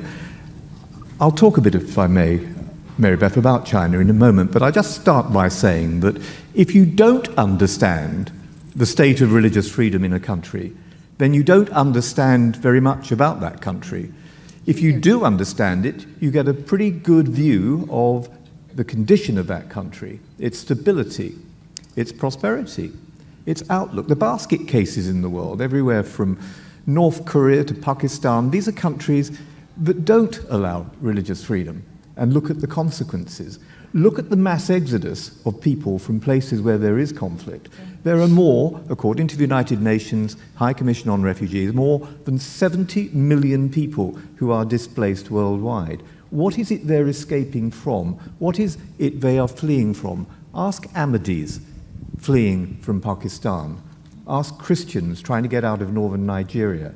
Ask the Uyghur women that I have met, who very few of them have been able to get out of China, but those who have, about their stories. And you understand why people join the mass exodus, which leads to massive destabilization around the world. And in turn, that, I think, is an example of religious illiteracy amongst many of those who make policy at the highest levels in our liberal democracies. And they have a lot to answer for this blind spot. I'm going to give the example, if I may, of Nigeria in a moment, of where there is massive religious illiteracy. And I think that we need to push this right up the agenda for a whole stack of reasons. One of them is because countries like our own, and many of your countries, of those of you in the auditorium today, are signed up to the 1948 Universal Declaration of Human Rights, the work of Eleanor Roosevelt and many others who sat on those committees with her in the immediate aftermath of the Second World War. It was born out of the ashes of Auschwitz and Bergen-Belsen and the other horrendous concentration camps and those millions who had lost their lives in the Holocaust. It was an attempt to try and rectify our failure to prevent these things and to stop them from, in the famous oft-repeated phrase, happening ever again. Article 18 of the Universal Declaration of Human Rights says everyone has the right to believe. They also have the right not to believe and the right to change their belief. And we see that being breached every single day. It's an orphaned right around the world. And I want to know why it is that others who believe in the fundamental principles of human rights do not stand up for religious freedom in their legislatures, in their parliaments, and in the highest corridors of power. And they need to do it not just because it's the right thing to do, not because of the wicked things that are happening to people who are being persecuted, but they need to do it also because it is a harbinger of worse things to come when you ignore it. It is the canary in the mine. It's a barometer, and we know what barometers do. They measure the future patterns of weather. And if you look at what's happening with religious freedom, you get a pretty good idea of what's coming your way. So let's go back to the two examples I mentioned, and then perhaps we can unpack this a little bit more. I mean, Nicole's got a lot more, I think, she's already said a lot, but is of real value, and I personally would look forward to hearing more. Freedom House is an organisation I have huge respect for. In the case of China, I first visited China as a young member of the House of Commons in 1980. In my city of Liverpool, where I was a member of Parliament, we had a large Chinese community, people who had escaped from Mao's China. Remember, 50 million people had died during the Cultural Revolution or through the wicked deeds of the Chinese Communist Party. So this is not a story we're unaware of. We know what they are capable of, and leopards don't change their spots. In 1980, I got to Shanghai, and I saw, still imprisoned, but able under house arrest, to come to a window each night, a man who'd been 40 years in jail. And this was Bishop Kung of Shanghai. Cardinal Kung made a cardinal in pectore in secret by John Paul II. This was a man who suffered grievously.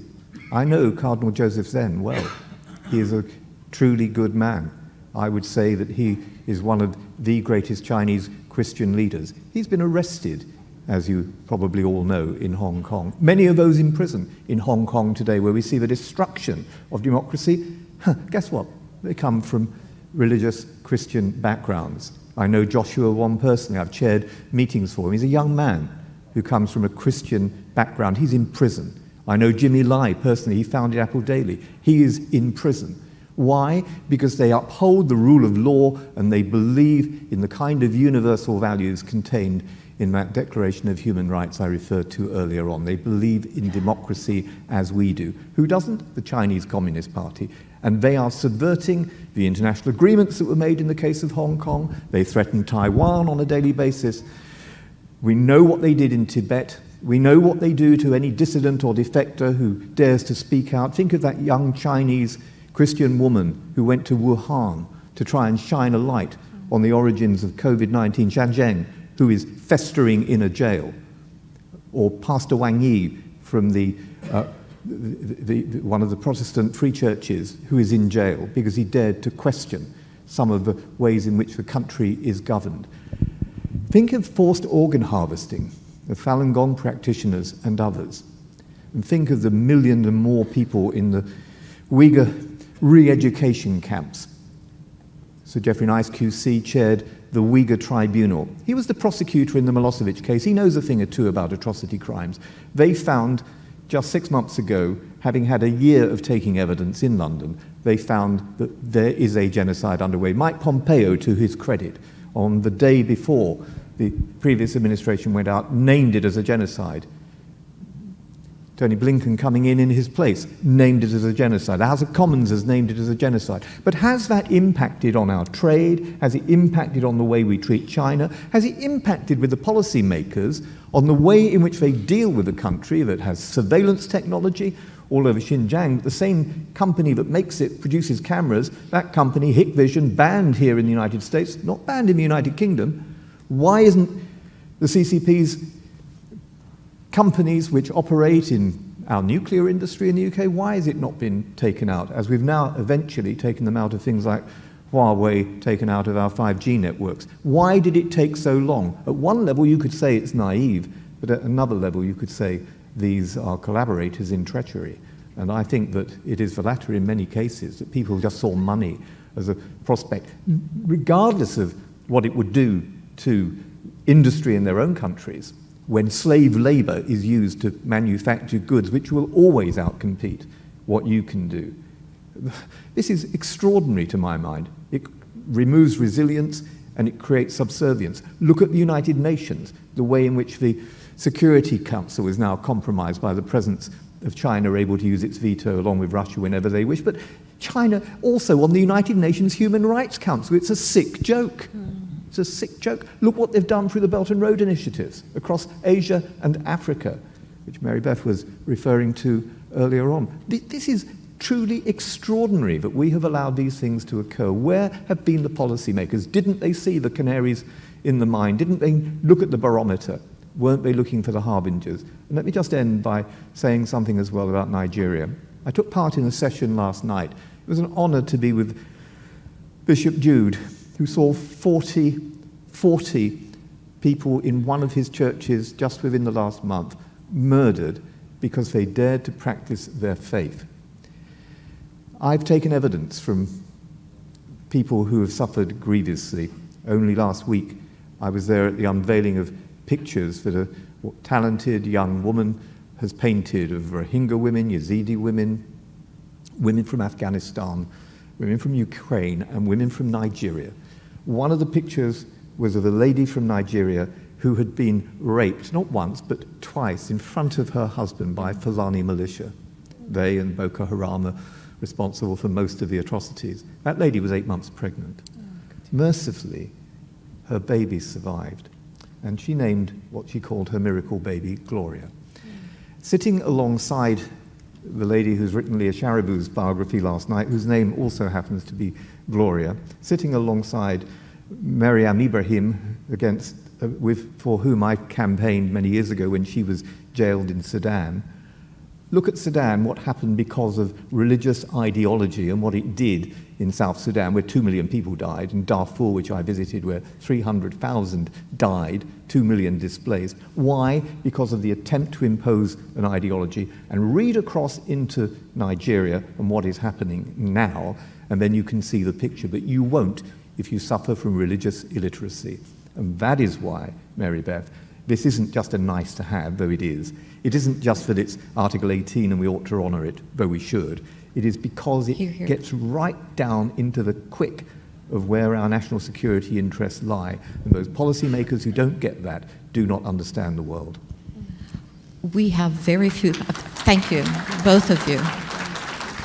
We have only 2 minutes left, and I do want to raise one, I think, ray of light, and that is the Abraham Accords. And if Secretary Pompeo had been here, I think I would have asked him to just talk a moment about how the religious tolerance in the Gulf countries in particular that has now dovetailed into their formalization and informal relationships with Israel are at least one ray of hope where religion can play a positive role and also be a basis upon which people can gather together for other things. So closing out, speed dating, just a little bit, I think we can conclude that the violations of religious tolerance and using religion as a canary in the coal mine to basically escalating, diminishing human rights by authoritarian regimes and others is underappreciated in our national security and needs to be formalized. Both of you, 2 or 3 points on a way forward to make an impact, looking at ways in which there needs to be a change about this intersection of international religious freedom and our national security policies. Nicole? Absolutely. I would start with having democracy at the center of our foreign policy, which would allow the respect for all of the human rights and not just a selective group, and having religious freedom as one of the elements of a democracy. Us having democracy and supporting democracy abroad is central to our foreign policy because it serves our national interests, it serves our values, it serves our economic interests, and we can't divorce it from our foreign policy. I think also this issue of bringing people of faith and bringing religious leaders into the conversation early on to make literate religious leaders as part of the conversation a real amplifier of an understanding as well as an impact that can be had. Particularly on the ground. Exactly. Lord Alton. Exactly. I could do no better than echo that, because it's about religious literacy and it's pushing this up the agenda, which is why conferences like this one and the ministerial happening next week in London are so important. We have to take this issue off the margins and make it central so that it's in the DNA of policy making.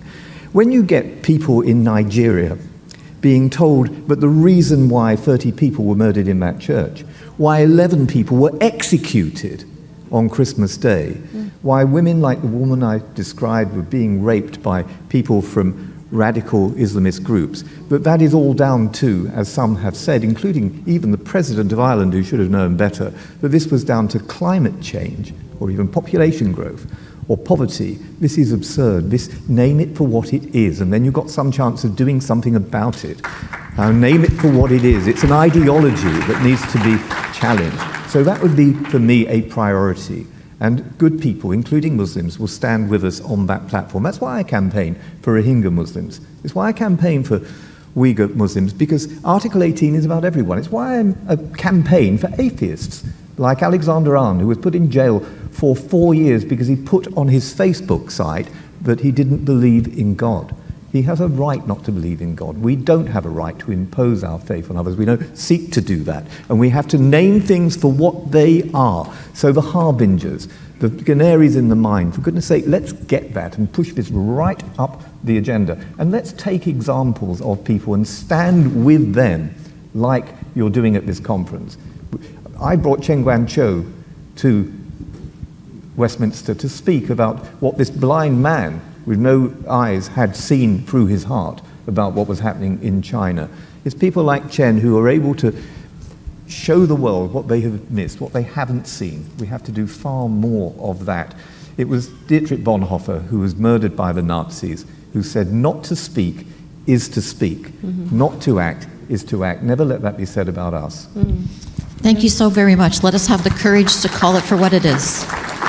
Thank you. And I'd like to thank our panelists. Thank you.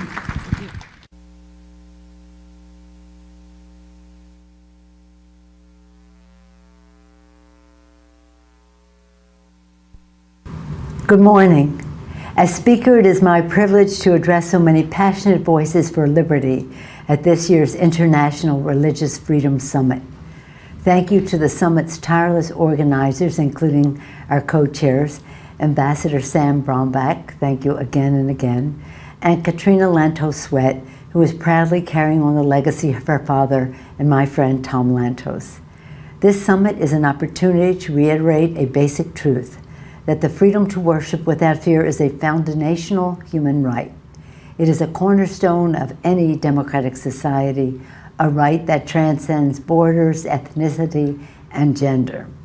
But right now, tyranny and bigotry pose urgent threats to this freedom.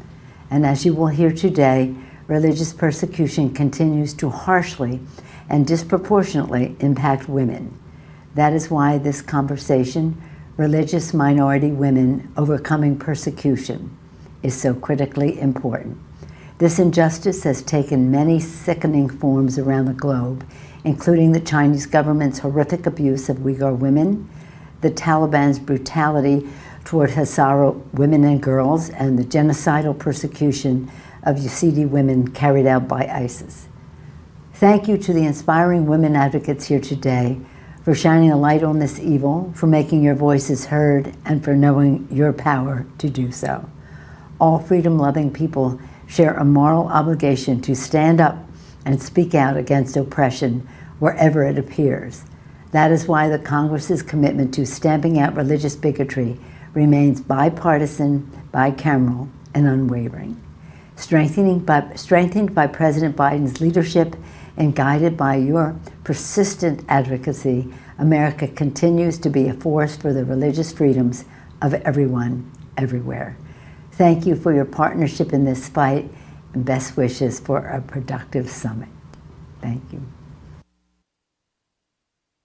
Please welcome Women's Persecution Specialist for Open Doors, Elizabeth Lane Miller. Good morning. Our theme for this segment has some positive, though challenging aspects. Overcoming religious persecution.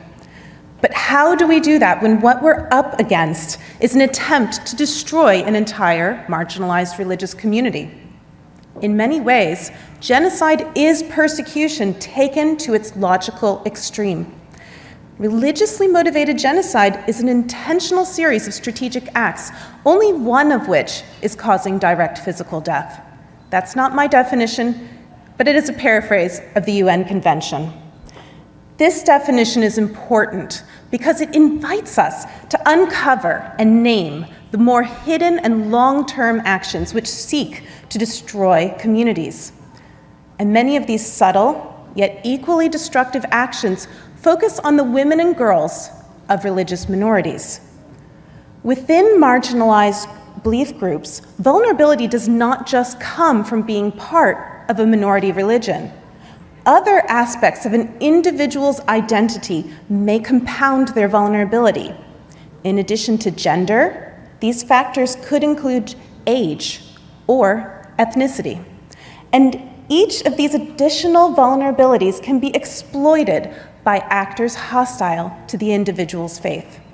In many contexts, being a woman carries a whole host of gender-based inequalities that are not experienced by men in the same environment.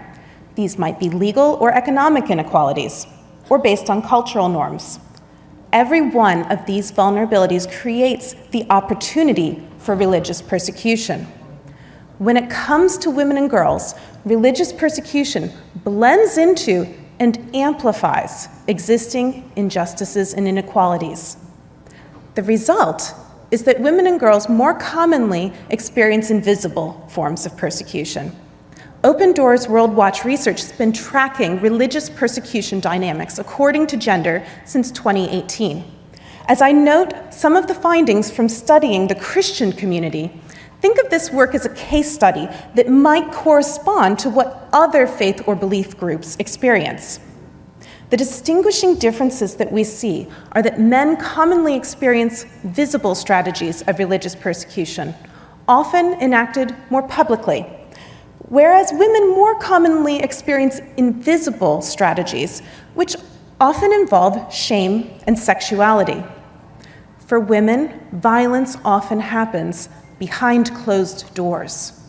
Forced marriage or house arrest are effective tools to control women and girls, as well as any children they may have. Consider the experience of Lucina, a young woman from South Asia who experienced these violations firsthand. At 19 years old, she was kidnapped and trafficked into a forced marriage. She was kept a prisoner during COVID lockdown. She was trapped with her persecutors, forced to work like a slave, systematically abused, and severely malnourished. Too often, women and girls face a combination of sexual violence, house arrest, and forced marriage, like Lucina. This leaves women and girls alive to suffer lifelong isolation and abuse, a kind of living death. Now, after lockdown, Lucina was rescued. The question was, would her family accept her back? Could her son, from this forced marriage, have a future in her father's church? Often, we see in cases such as Lucina's, this is when shame and stigma could have continued her suffering and acted as an ongoing sentence of living death even after rescue. These are the invisible means that are used to destroy marginalized religious communities. Destruction is sometimes in the form of immediate death, but some means of destroying a community are not immediate. They are more devious or involve drawn-out suffering. So how to overcome? Lucina's father did so by choosing not to participate in the shame dynamics which shatter families and speed the destruction of whole communities. He said, "This is my daughter, and her son is my son." Communities can even choose to resist gender inequalities, which increased their community's vulnerability to religious persecution in the first place. I'll be focusing further on this topic tomorrow at 2:30 p.m. in River Birch B in the session on women and girls persecuted for their religious beliefs, along with some others, Judy Golub, Kyle Bernargeni, Dr. Samina Salim, and Sharifa Shakira. I'm so delighted that this summit is shining a light on the violations women and girls face because of their faith. There is so much to learn and so much we need to do. Thank you.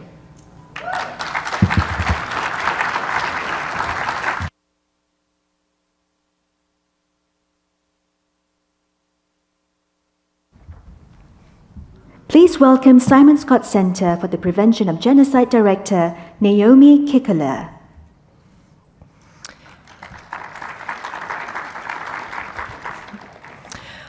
Thank you. On behalf of the United States Holocaust Memorial's Simon Scott Center for the Prevention of Genocide, it is a deep honor to be able to participate today. As an institution that serves to preserve the history of 6 million Jews and others' experiences of what happens when religious persecution goes unchecked, today's conversation is critically important. Our institution is a symbol of the resilience of survivors, but we're also an institution that seeks to ensure that future generations do not face similar persecution. We know that prevention is possible, that early engagement to respond to emerging signs is a cost-effective alternative to waiting until mass atrocities have started. We know that processes and individuals within governments tasked with prioritizing protecting religious freedoms matters. We know that the voices of those who are facing daily threats must be heard, prioritized, and made central to strategies to protect and to advance justice. We also know that to act requires political will, and so often key individuals acting within governments to advocate for vulnerable communities against those who in their own bureaucracies argue that other interests, be they political or economic, take precedence over preventing mass atrocity crimes or crucially seeking accountability for them when prevention has failed or was never tried. This is a false narrative.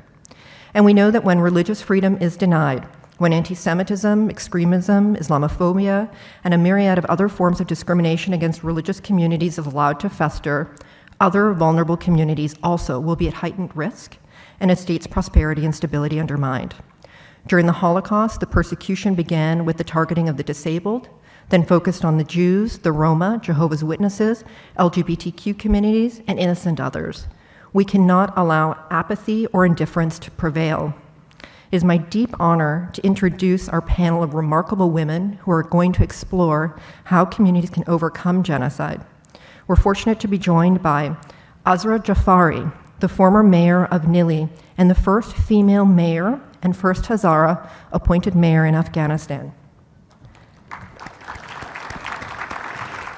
Evelina Ohab, the International Bar Association's Human Rights Institute's program lawyer, Rasemi deputy director, and Coalition for Genocide Response co-founder,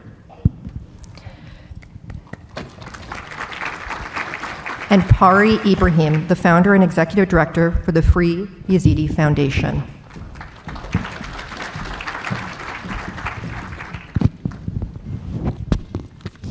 Thank you, ladies, for joining us for this incredibly important conversation. I thought it would be important just to ground our conversation in understanding what exactly are the risks that we're talking about, and what does it mean for the communities that today are confronting genocide. Azra, you yourself are representing the Hazara community. You are at risk of genocide, your community in Afghanistan. Would you mind sharing your thoughts on this? Sure. I think I have a small speech because we have a short time, so I would like to read it, whatever I have.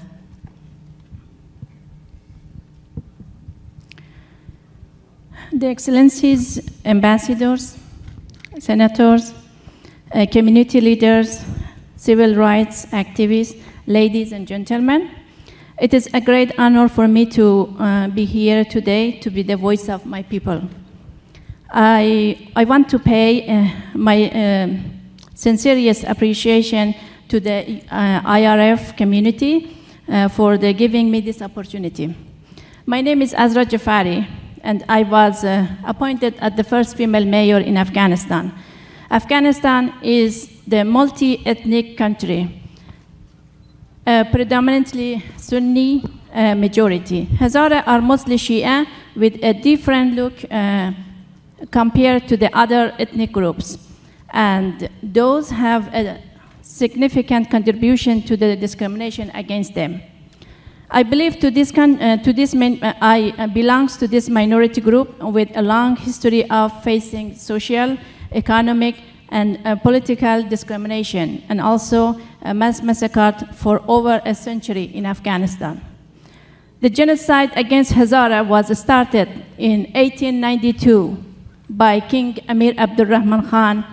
He belongs to the Pashtuns and majority, which caused the killing of over 62% of our total population, enslavement, forced labor, and selling the Hazara men and women and children in the slave markets. History kept repeating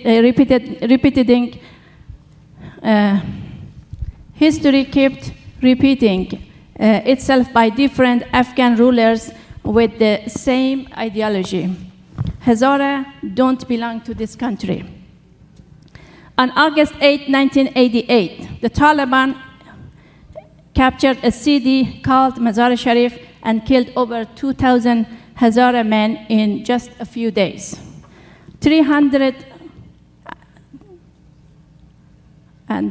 years later, they killed another 300 men in another city by the name of Yakaulang in Bamyan.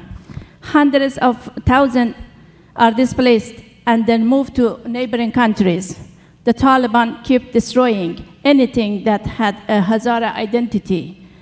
We all witnessed the destruction of the Bamyan Buddha's statues, a symbol of Hazara civilization in the central part of Afghanistan for over 2,500 years. After 9/11 and the presence of the international forces and communities in Afghanistan, a new capture has begun to the country. Hazara, who had no civil rights before that date, for the first time could vote, could breathe, and despite poverty. Every Hazara male and female, boy and girls, was going to school. Hazara areas could see a school and library with minor facilities in every corner. Despite of all this discrimination and terrorist attacks in Hazara schools, universities, hospitals, districts, and cities, we tried our best to use this golden opportunity. We became the symbol of peace and resistance in education, sport, civil engagement, and democracy. But unfortunately, with the collapse of Afghan government in August 2021 into the hand of the Taliban, Hazara are again in danger of facing another genocide. Thousands are already lose their homes. They placed, tortured, and killed. We are facing another genocide. We are facing another genocide after 20 years again. And let's do something before it's too late. Please, let's do something for this community before it's too late. Well said, great Nelson Mandela. I say to all those leaders, do not look to other way. Do not hesitate. It is within your power to avoid a genocide of humanity. I think this is a very powerful sentence for my community right now. And it is time to recognize the genocide of Hazara in Afghanistan. And I am here for this reason. I want to recognize the genocide of Hazara in Afghanistan. Please. Thank you. Thank you so much, Azra, for that. I don't think we could have a more poignant or powerful articulation of just how grave the situation is. And I think, sadly, we have others on the stage, including Pari, representing the Yazidi community, whose community also made a plea to the world close to a decade ago now, saying, please save us, we face genocide. Here we have an opportunity in the context of the Hazara. I dare say we have an added obligation, given how many governments, including Western governments, were involved in creating, as you said, that moment and that space where your rights existed and where you had an opportunity to flourish, and then the tragic, very quick, rapid descent into the situation that your community is facing right now.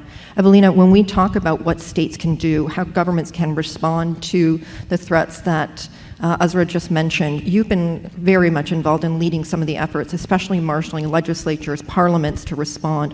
What can be done? Thank you very much, Naomi, and a big kudos to all the organizers for bringing us all together. Of course, when we talk, for example, about the situation of the Hazara in Afghanistan, we are currently talking about the serious risk of genocide. And of course, the U.S. Holocaust Memorial Museum produced a briefing about the situation of the Hazaras, sending a clear message to states that the community is at risk of genocide, and we need to act. And I think it's really important to emphasize our duties. And of course, under Article 1 of the Genocide Convention, we have the duty to prevent and punish. And what is really important about the duty to prevent is that we don't have to wait till we see a full-blown genocide. And the duty to prevent and the corresponding duty to act arises at the instant a state learns, or should normally learn, of the serious risk of genocide. So again, we need to identify the risk factors of genocide, early warning signs, assess the serious risk of genocide, and that's when we're supposed to be acting. But unfortunately, this is not happening. And one of the big problems is that not many states actually monitor early warning signs and risk factors. There are only few countries that do this important and foundational work to be able to and to be equipped to prevent genocide, which is shameful over 7 decades after the Genocide Convention, that we are still not up to this important work to be able to prevent genocide. And we've seen that with the Yazidi community. We've seen the early warning signs years and years before 2014, and nothing was done. Now with the Hazara community as well, we've seen the same situation with the Rohingya Muslims in Myanmar, with Uyghurs in China, and this needs to change. And one of the things that we need to push for is really for states to have the monitoring mechanisms in place, to be able to identify early warning signs, risk factors of atrocities to come, and to act. And it's not enough to have those monitoring mechanisms. We need to have comprehensive response plans that are tailored for the situations, and we need also ownership over the responses to genocide. So we need designated individuals at, for example, the Foreign Office or State Department or the equivalent that looks into the situation, and once the serious risk is identified, once the responses are identified, follows through. We cannot just drop and move from one situation to another, because again, that's what we've seen in recent years. After the Yazidi genocide, we moved to the situation of the Rohingyas, we moved to the situation in Myanmar, then China, Ethiopia, now Hazara to some extent, but never really following up on the situation and just moving from one to another, and we need to change that. And because of that, of course, we've been working on a very important document that will be shared with you all, and it's the Westminster Declaration on Bridging the Gap in Genocide Responses. So I encourage everyone to have a look and to see how this document could be adopted in different jurisdictions. It was designed for the UK, but ultimately it could be adopted by other countries. Thank you. Thank you so much for that, Evelina, and just for so clearly articulating why it's so important that governments allocate the resources to look for the warning signs. As I mentioned, these are decades of persecution, decades of warning signs that exist, have dedicated offices. The United States has the International Religious Freedoms Office. That is somewhat unique in the world. We need to see that replicated elsewhere. To do that, all of us have to articulate why it is wrong to look at this issue as just a boutique human rights concern. This is central to foreign policy. This is central to national security for all of our governments. I wanted to turn to the question, Pari, of what happens in the aftermath of genocide when or I think it's not even fair in the context of the Yazidi to say the aftermath, because we actually have an ongoing situation. Thousands of women, girls, boys remain missing, held by ISIS. What does the pursuit of justice look like in those cases? Thank you, Naomi, and thank you to everyone from the IRF Summit who has organized this to again shed a light on the lives of those who are being persecuted for their religion or belief. In this case, my people, the Yazidi community, the Islamic State, in August 2014 committed a genocide. They wanted to eradicate the Yazidi people. We are not Muslim, therefore, and they see us as devil worshippers, as infidels, and we needed to be eradicated. One thing that we're seeing is impunity. Perpetrators are getting away with the crimes that they committed. People see these perpetrators as terrorists. These are genocidaires. These are mass murderers. These are rapists, pedophiles. They are slave traders in the 21st century.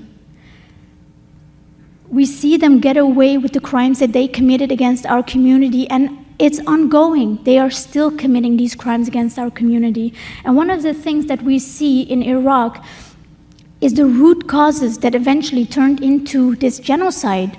They were never solved with the airstrikes, and we're grateful to the US and other coalitions that they did these airstrikes, but the ideology of the Islamic State lives forth in the communities in the Middle East. They see us as people of not the same. We are not equally treated.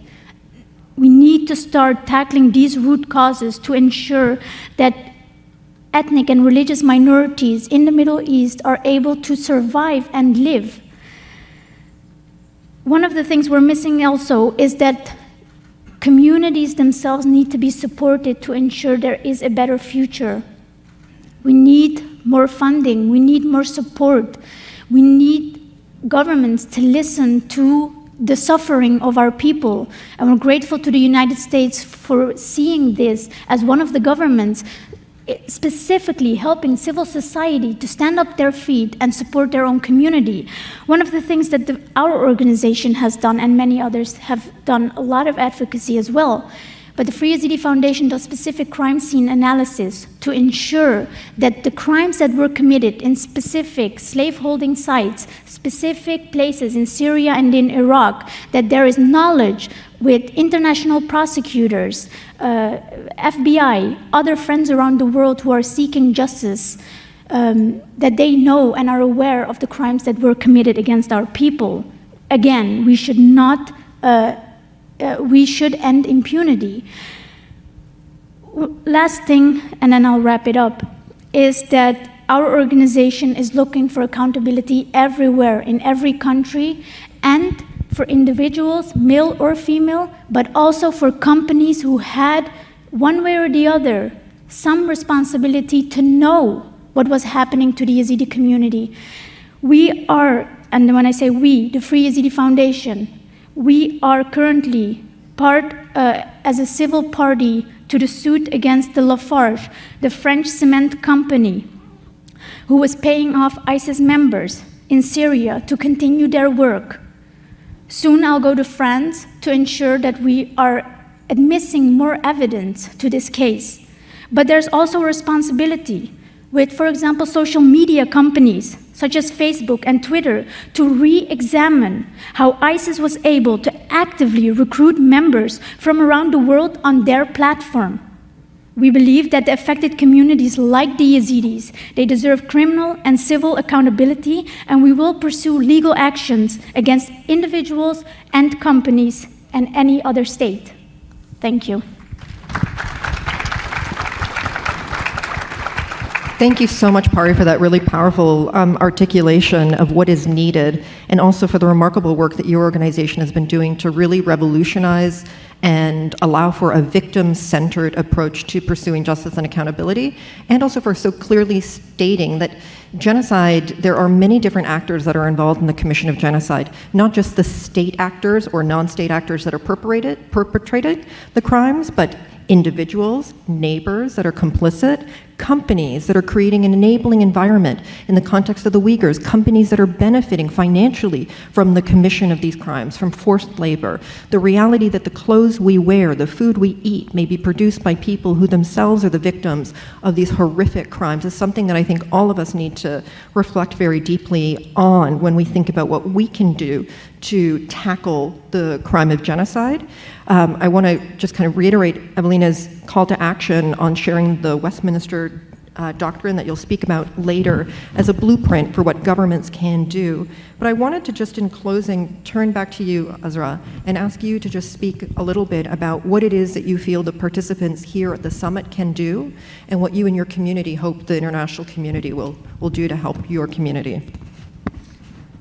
Actually, being in this community, I think it is a good opportunity. They all from our the leaders comes from all over the world, so they could hear our voices, and then they get the. I think they can support their governments, the countries, to hearing the voice of Hazara in Afghanistan, and then they push. To their countries, they have to recognize the Hazara genocide, and because we need receive the justice.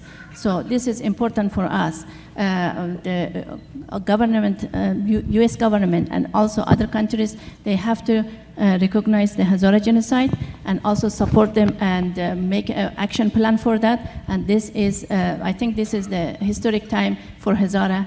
Because nowadays, when we are here, sitting here, we also facing in this situation. Unfortunately, I have a news. For example, since 3 days, it is more than 1,400 families. They are displaced from Balkhab. Now they moving to the Bamyan without any places, without any homes, without any food, and they are in trouble in humanitarian crisis now. So this is, we need a very quick actions. They have to support the Hazara, protect the Hazara, and this is the protection of Hazara people. It is very important in Afghanistan right now. Thank you so much, Azra, for that. Just in conclusion, I just want to, in a concrete way, say there should be early warning analysis of and documentation of all the crimes that the Hazara are facing, building off what Evelina and both Pari have said, to help protect today, but also build the case for justice and accountability efforts in the future. As Rabbi Hillel said, if not now, then when? I think that's the most clearest call to action that all of us can respond to. Today, as a center, we are deeply concerned about ongoing genocide, risks of genocide targeting the Rohingya community, Uyghur community, Hazara community, all on the basis of their Muslim faith. The Yazidi community, who've been targeted on the basis of their faith as well. Religious and ethnic minorities around the world today are living this reality. Genocide is not an issue of the past. It's not something that stopped with the Holocaust. It is a living, ongoing threat that faces, sadly, millions of people around the world. Thank you all for participating in this conversation, for such a rich and important contribution to the different angles to which we need to be alive to this issue, and also for discussing, especially Evelina and Pari, options and ways forward. And Azra, I think we all stand here in solidarity with you and your community and the courage that you have to speak out. Thank you.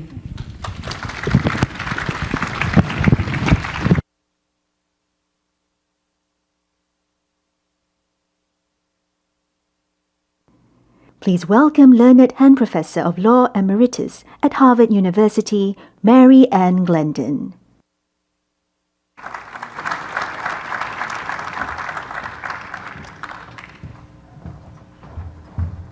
Hello, everybody, and thank you for being here for today's discussion of government and the religious life of citizens.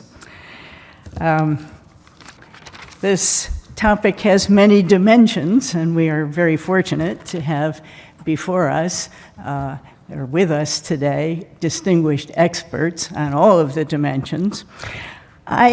In order to get things started, I'd like to just offer 3 very brief observations about the topic. The first, I'm sure, is known to everybody here, that it's the alarming fact that governmental restrictions on religion around the world are at their highest level since the Pew Forum started counting them in 2007. And the worst, the most severe restrictions, arrest, imprisonment, even torture, they are increasing at a rapid rate.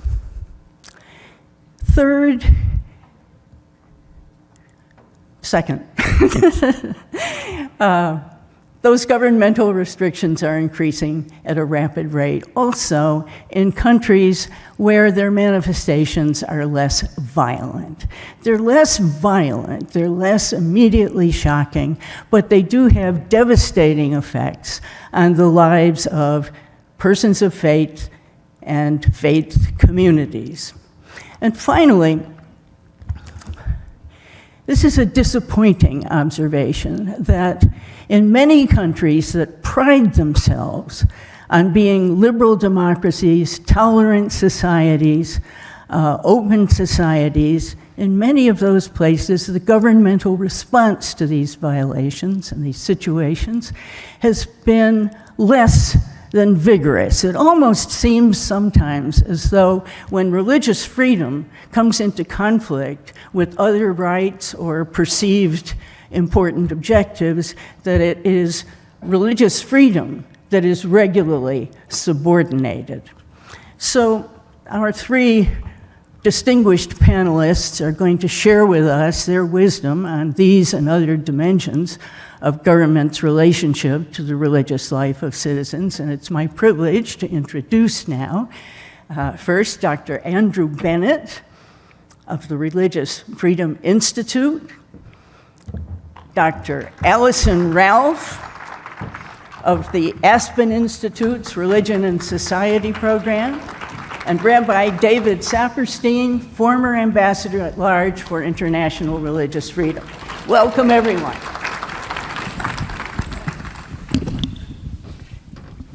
Andrew, I'm going to start with a question for you. It's about the relationship between governments and international organizations and the many faith-based institutions that provide essential social services like education, health, aid to the neediest people in their own countries and around the world. Why has that relationship between governments and those associations become so fraught? Why has it have become a hotspot for religious liberty disputes, and what can we do about it? Well, I mean, this is a critical question, and for those of us that have been involved in advancing religious freedom at the governmental level, we see, I think that there's a bit of an amnesia and a challenge with formation in some respect. The first thing I want to say, Marianne, is that we have to remind ourselves continually that religious freedom is fundamentally about the public living out of our most deeply held beliefs, whether they're theistic or atheistic, whatever it might be. It's not about the inner life. We're always free there. And there's a fundamental link between faith and practice and public action. So people of faith act based on their faith. And so I think there's a real challenge right now with international organizations, within governments, around an amnesia, a forgetfulness about how faith-based organizations and faith communities work, and how their faith and their beliefs compel them and impel them into action, whether it's in the area of refugee resettlement, whether it's in the area of ministering to the poor, to the homeless, and so forth. And this is in countries around the world, but particularly in liberal democracies, I would say, including my own country of Canada and certainly here in the United States. We have to also recall that international organizations and governments can't do it all. They have a complementary role to faith communities. It's a different role. They can mobilize, and on a broad scale, what needs to be done to achieve the goals that faith communities also have, to help the poor, to feed the homeless, to comfort the migrant, and so forth, especially in conflict situations. Now, they're both limited in their respective ability to act. Faith-based organizations are typically more nimble, and I think more nuanced, and can act at a very local level. But institutional actors like international organizations, governments, need to be able to have an understanding of how to speak to religious people. And I think so often there's an inability to speak to religious actors because it's a challenge of formation. I think for many of us that living in liberal democracies have gone through public education, we're often not equipped to speak religiously.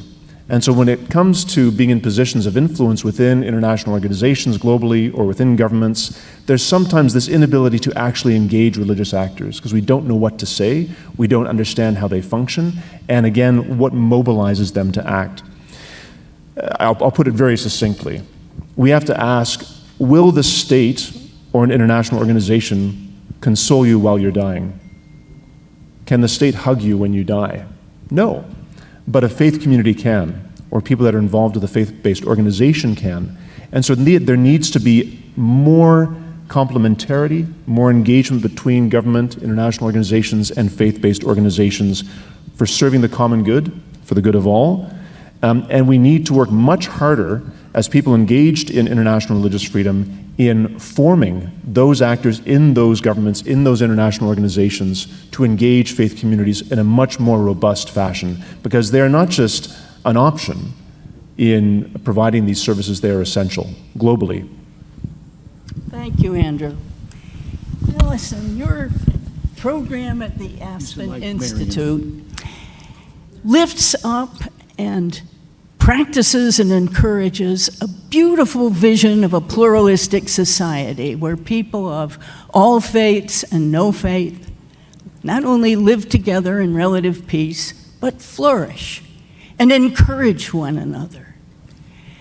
But when we look around us, in our own countries and in other countries that aspire to that vision, we see much evidence indicating that your task is a hard one. Please share with us some of the things you've learned and tell us what you think Friends of International Religious Freedom can do to promote that wonderful vision. Thank you so much, Marianne, and such a pleasure and honor to be here with you and my other colleagues on the stage today and with all of you. I want to start by bringing us back to the government and the life of its citizens and say that as an American citizen and other American citizens here, we have an incredible opportunity and responsibility to take responsibility for the culture that we create here because we are the people of the government. And that means that we can shape how we interact with each other, not just on a personal level, but on an international level too. And I want to lift that up in this context of pluralism because we know that tit-for-tat violence escalation happens across boundaries of nation and across boundaries of religious communities, so that an individual action against a religious minority in one place can result in a governmental reaction against that original perpetrator's community in a different location. So we have a responsibility to each other, to ourselves, and to our communities to put it simply, to be the change, right? To be what we want to see in the world.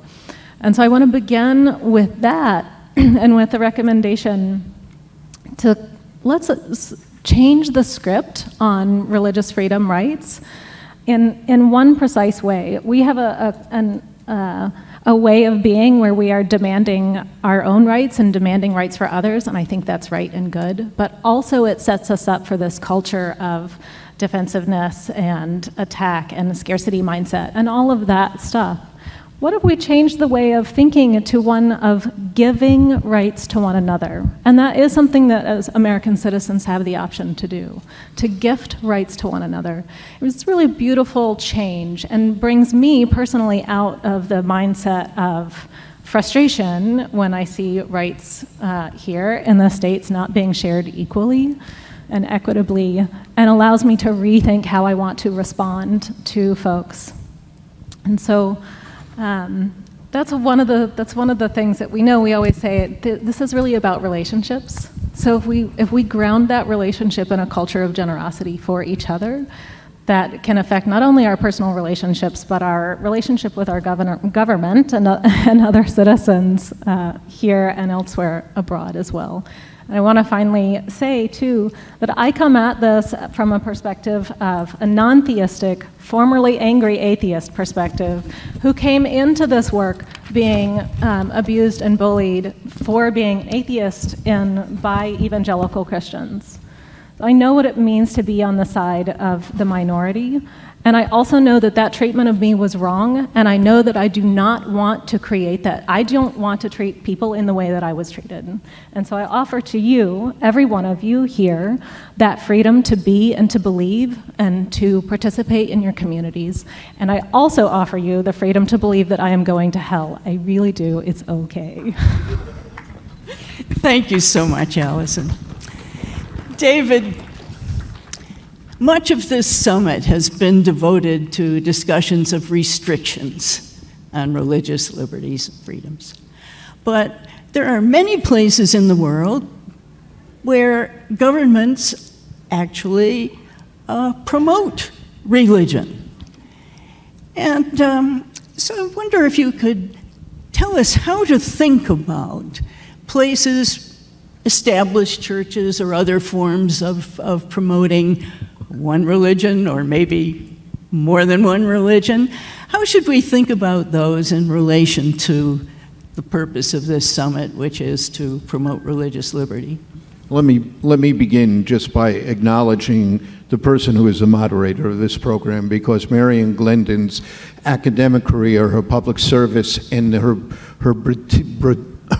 prodigious intellectual contribution to this issue and many others has had such an impact on our work and on America. There are three rubrics you can think about in terms of the relationship of government and the religious life of individuals that take us to your question. The first is in what religious freedom means. The first is those governments, and there are many, who ensure that nobody's rights as a citizen will ever depend upon their religious identity, their religious beliefs, their peaceful religious practices. That has to be a hallmark, without which you can't have religious freedom, and that is one way, by guaranteeing that governments can help nurture religious freedom. Secondly, there is the ability of governments to protect the fundamental rights of religious individuals and groups of people to practice their religion freely, which means, as I indicated for those of you who were here yesterday, it is inexorably bound up with human rights in general. If you do not have freedom of the press, the freedom to publish what you want, you can't publish your prayer books, you can't publish your sacred texts, you can't publish your educational materials. If you don't have freedom of speech, you don't have freedom of the pulpit. If you don't have freedom of protest, you don't have the freedom to engage in the prophetic witness as a moral goal to a society that our religions share in common here. So pushing the governments that strengthen democracy and human rights are contributing to religion and the ability to do what you were describing, both of you described before. And then the question is, what is the structure of that interaction? You have first those countries like I regard America, in which separation of church and state is pivotal. There's a debate in America, in this room, among some other folks here. And I think everyone knows I come from a position that sees the wall separating church and state as having kept government out of religion and allowed religion to flourish with a diversity and strength in America unmatched in a democratic world. Here, if that works, that is fine.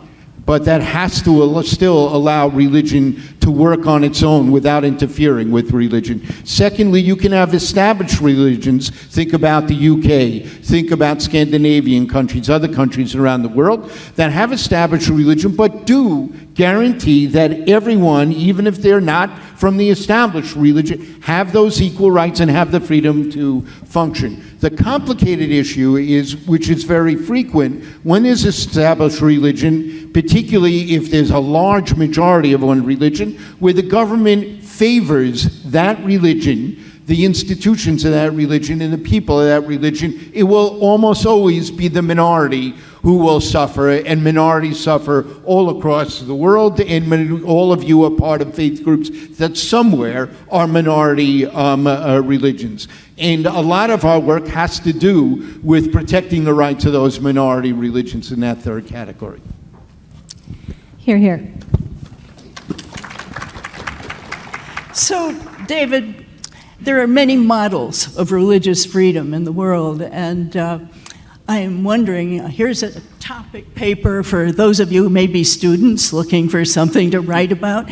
It would be interesting to compare the formal legal arrangements regarding church and state with what the actual data is about religious freedom violations in any particular country, and to see whether, let's say, you're better off in a place like France, where there's strict separation, or in a place like one of the European established churches. And the reason I'm pondering that in relation to the remarks of our other two speakers is that here in this summit, we're talking a great deal about law and government, but we're also talking an awful lot about civil society. And maybe what we have to remind ourselves over and over again is that while law does have a certain effect on culture, culture generally is prior to law. I'm really glad you raised that. Without having a culture that embraces this idea of the fundamental rights I talked about that government gives, but without the culture that absorbs that, you can't have religious pluralism, you can't have religious tolerance, et cetera. So it's crucially important. Let me just add one note to what, a nuance, something that Andrew said in his presentations. And I know, Andrew, we're very dear friends and close colleagues, as our tenure as ambassadors for religious freedom took place at the same time. He was fantastic in this regard. We often travel the world together working on these things. So I know you're going to agree with the nuance I'm going to do. But make no mistake about it. At the same time, the Pew numbers that talk about 80% of the population of the world living in remember, many of those are in the majority in those countries, and actually they think they live okay. So just in response to your question, it's a nuance. But in terms of your comment, Andrew, one of the most horrifying forms of religious repression that we see today actually do try to deny the right to believe what you want. When China is trying to destroy the culture of everything about Tibetan Buddhism and Uyghur Islam, is placing people to live in the houses of people to be sure nothing's being taught they don't want.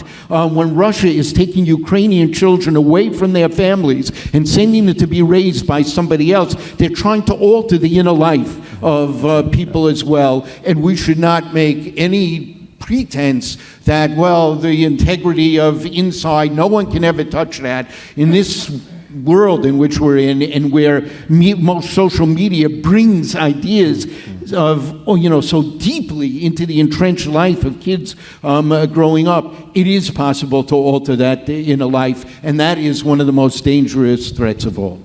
Thank you. I'm going to ask Andrew now, and Allison after Andrew, to offer some final reflections about government and the religious life of citizens. Well, I'm going to pick up on this point that David just raised, and it'll be my final point, is it behooves governments, if they're truly in the interest of advancing the common good, and that should be what every government is about, the common good of human flourishing or something akin to that, to understand how faith communities serve that same common good. And if they don't understand that, then they're going to really struggle to achieve the goals that they have as governments, public policy and so forth goals, that help to further that same common good. Let's take the extreme example that David just raised of China. I mean, if for the Chinese Communist Party to not see that these faith communities, including the growing number of house churches and so forth, that these could be forces for good at the local level in some of these provinces to support maybe some of the policy outcomes that the Chinese Communist Party has, whatever those might be, but to help with human flourishing and to take the burden off the broader administration of the state because these organizations can be nimble. Okay, they're not going to agree with Communist Party ideology, but they should be granted the freedom to operate so as to advance the common good. And governments need to see that no matter what country they're in. Allison. Thank you. It's hard to follow you. You know, I want to pick up on something that you have been saying about the ability of faith communities to do good in the world, and that is something that we lift up frequently at the Religion and Society program. We also want to make sure that we are not whitewashing anything and acknowledge the fact that people are terrible people to one another on the basis of their faith, and that we also need to be able to have that conversation openly. We need to do all of that and across all different sectors of society. One of the projects that I lead is about opening conversation about religion, about the good of religion. If you're worried about it, let's talk about it. Within the culture of philanthropy in the U.S., which is standoffish, as many of you probably know, about religious, faith-based organizations that can do so much good, and about religion-related topics in general. And none of that serves us well, that inability to talk about it. As you've already heard from my own story, religion is a minefield, an absolute minefield of personal and collective hurts. And if we can't learn as individuals and as societies and citizens with one another of our countries and across the globe, then we're not going to be able to solve any of these problems. So let's start there. I know you already do this already, but this is about changing our culture so that we can move forward together. Can I have one final word on this too? First, Aspen makes such a contribution to that debate and that discussion, and really you guys are crucially important. So for me, the answer above all, at a macro level, is democracy. If the great democratic experiment in human history we are engaged in now fails, if autocracies and plutocracies that represent most of the history of humankind becomes again the norm, and if the coercive power of government is used to pick and choose which religions can thrive and which cannot, we will not have religious freedom, and every religious minority will be left without rights and without freedom to function. So the battle for democracy and human rights is really the battle that will determine whether or not we succeed with our focus on religious freedom. And all the more reason, friends, to thank all of you for being here, because as Ambassador Brownback said this morning, it begins with us at the grassroots level. So thank you, God bless you, and thank the panelists.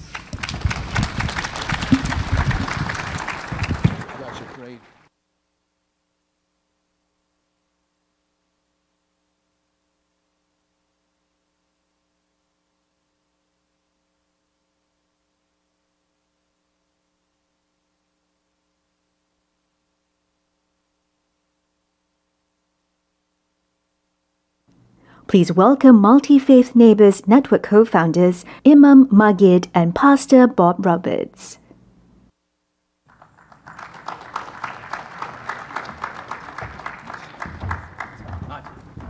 Magid, over here. This is where I want us. If it wasn't for me, you'd be all over this room. Go ahead. You know, the reality is rule of law is important. It matters. You've got to have laws that protect religious freedom. But is that enough? No, the law is not enough. We need to have relationships. It's all about relationship. You can have all the law in the books, but if people do not build relationship and understanding between one another, they will not respect, they will not protect one another, religious freedom. You know, Majid, that's true, because I used to be petrified of Muslims. I thought that they wanted to kill all the Christians and take me out. Not all Christians, maybe you, but just teasing. It is the misunderstanding and misconception that we have with one another. 60% maybe for evangelical Christians have misunderstanding about Muslims. We just don't like them. We don't have a misunderstanding. We just don't like you. And until we brought the pastors and the imams in the same room, who have not met ever a clergy who's imam or clergy who's Christians, the misconception, misunderstanding have changed. So the biggest challenge for religious freedom in America, as an evangelical, I really don't see it as laws. More than anything else, I do see it as relationships, because when my tribe has a problem with his tribe having religious freedom, then what difference does it make if the laws are good, if you're going to have hate speech coming out of pastors' pulpits on Sunday morning? I mean, I heard about all the hate speech that the imams did around the world toward Christian pastors in America. I actually discovered it's reversed here in the States.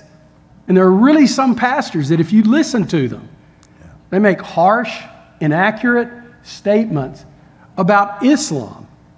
But what's interesting is every single one of them that builds a relationship with an imam changes their mind. And it's not because they discovered a verse in the Bible that says love your neighbor or love your enemy. And it's not because they theologically came up with the framework. It's because they got to know somebody. Yes, they were humanized. Yeah, we discover in this journey, whether in the United States or overseas, that when people spend time together and they get to talk about who they are, talk about their family, about their communities, just misconception, misunderstanding completely turn. And we have seen it, even overseas, in Uzbekistan, in Pakistan, places we brought Muslims clergy and Christian clergy after they left our retreat, how they made a commitment to stand for each other. And we have an example here in America, by the way. Yeah. A mosque was burning in Seattle. And while the mosque was burning, a Christian pastor who attended our retreat, Evangelical. Conservative. Negative view of Muslims. Absolutely. Loves pork ribs. Brought the key of his church to the imam to offer his church to be the place of worship. That is what we need to see in every neighborhood, not only in America, but around the world. But you know, I know of this church, a mosque, if I'm not mistaken, that is not too far from here, that when 2 churches were burned down in Pakistan, their mosque raised the money and rebuilt those 2 churches in Pakistan. And if I'm not mistaken, that's your mosque. Yes. It happened that I work for this mosque, Adam Center. We have the Pakistani professionals, ladies in our community, who initiated the fundraising of rebuilding those 2 churches in Pakistan because they went to school there. And they have raised money and they gave it to the bishop of Pakistan to rebuild those churches. So what we're learning is that if we want to protect religious freedom, then what's critical is we've got to get to the grassroots. And the clerics are the key to the grassroots. Absolutely. And so if we get to the clerics and they impact the masses, the congregants, then we've got a shot at changing the way everything is. You know, Majid, honestly, people ask me all the time, have I changed my theology? I haven't. I mean, it's been a year since we were here last. I've still not been able to baptize you. I'm not giving up. And nor I couldn't bring you to say Shahada. You should let me go to Mecca without doing the Shahada. I would like to see it. I'm fascinated by it. But the reality is, for example, I know your daughters by name. I pray for you and Amara, your wife, every day. Same thing I about your never family. would have thought I could have been close to an imam. Maybe to pray for him, for them to accept Christ. But to pray for you about other things, whether it's health or family, and to be able to share with you. I mean, I just would have thought, no, that's not even possible. And yet it's changed my life. It's changed my family's life. You know, I've never thought in my wild dream when I was growing up in Sudan, that will become a friend to an evangelical pastor, white guy from Texas. Don't make fun of white people. But it's very important, seriously, if all of us live our faith and see the humanity of one another. As is Bob become very close friend to my family, I become close friend to his family. It's no longer just about being Christian and Muslims, but you need to see the humanity of one another. You need to care about one another. If the Bible, if the Holy Quran, the teaching of Islam says, love thy neighbor, we have to live our faith.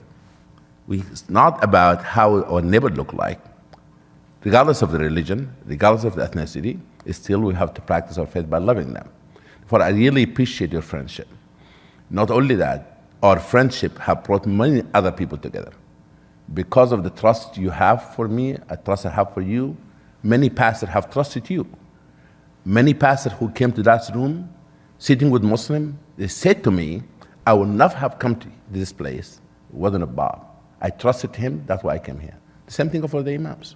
What I think is about building a relationship and have a ripple effect in our community by bringing people who have not sat together, not get to know one another, to build honest, open relationship. You know, Majid, one of the lessons I learned when I got to know you and I got to know Muslims and so forth, and I realized the majority of them were just like the majority of Baptists. Most of them good. We got some wild Baptists, but most of them are pretty good. But one of the lessons I realized was the greatest challenge I had was not from Muslims. It's from my own tribe. Bob, what are you doing hanging out with these Muslims all the time?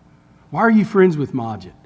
You know, and a lot of times I've just had to learn, if you love people, it's going to be people from your own tribe. You know, they said, you know, you're a Muslim church or whatever. I said, no, I'm not. I want to baptize every one of them that comes in our doors. But that's not enough.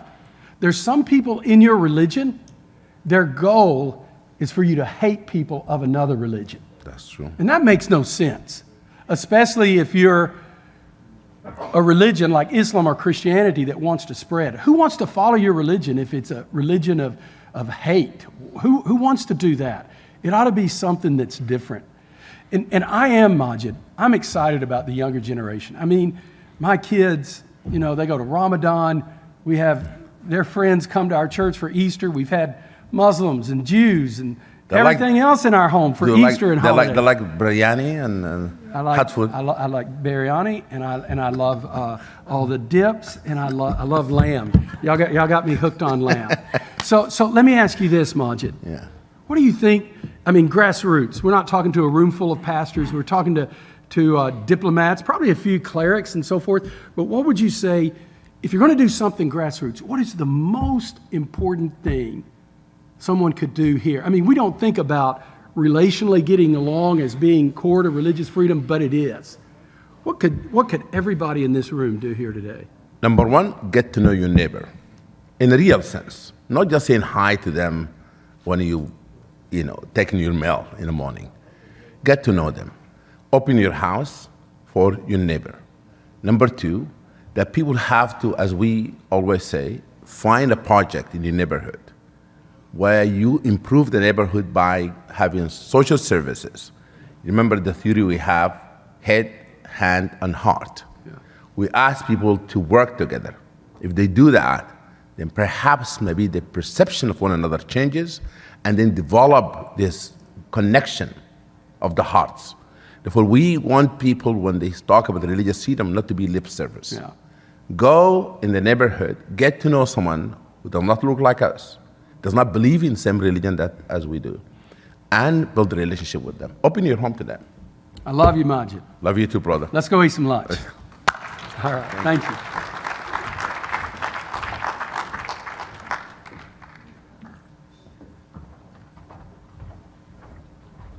Hello, everybody. So we're at the end of this session. I'm going to bring up Dr. Paul Murray. He's going to announce the breakout sessions for the global campaigns. Dr. Paul Murray. Thank you, Greg. Thank you, everyone. Breakouts. 1:30, room 2 is for the Earth Charter. Room 3 is ending the China firewall. Room 4, Preventing and Responding to Genocide. Boardroom 5 is Combating Anti-Semitism. And then at 2:30 in Boardroom 5 is also Ending Blasphemy and Apostasy Laws. Breakout meetings at 3:30, the Anacostia Saloon. E is Combating Anti-Semitism track. And then at 4:30, Anacostia Saloon is GC on Women in IRF. And right now, everybody is heading over for the lunch. If you have a ticket for the lunch, that's at the Rock Creek Ballroom. So go ahead and head right over there right now, and we're getting ready to start there. Thanks so much everyone.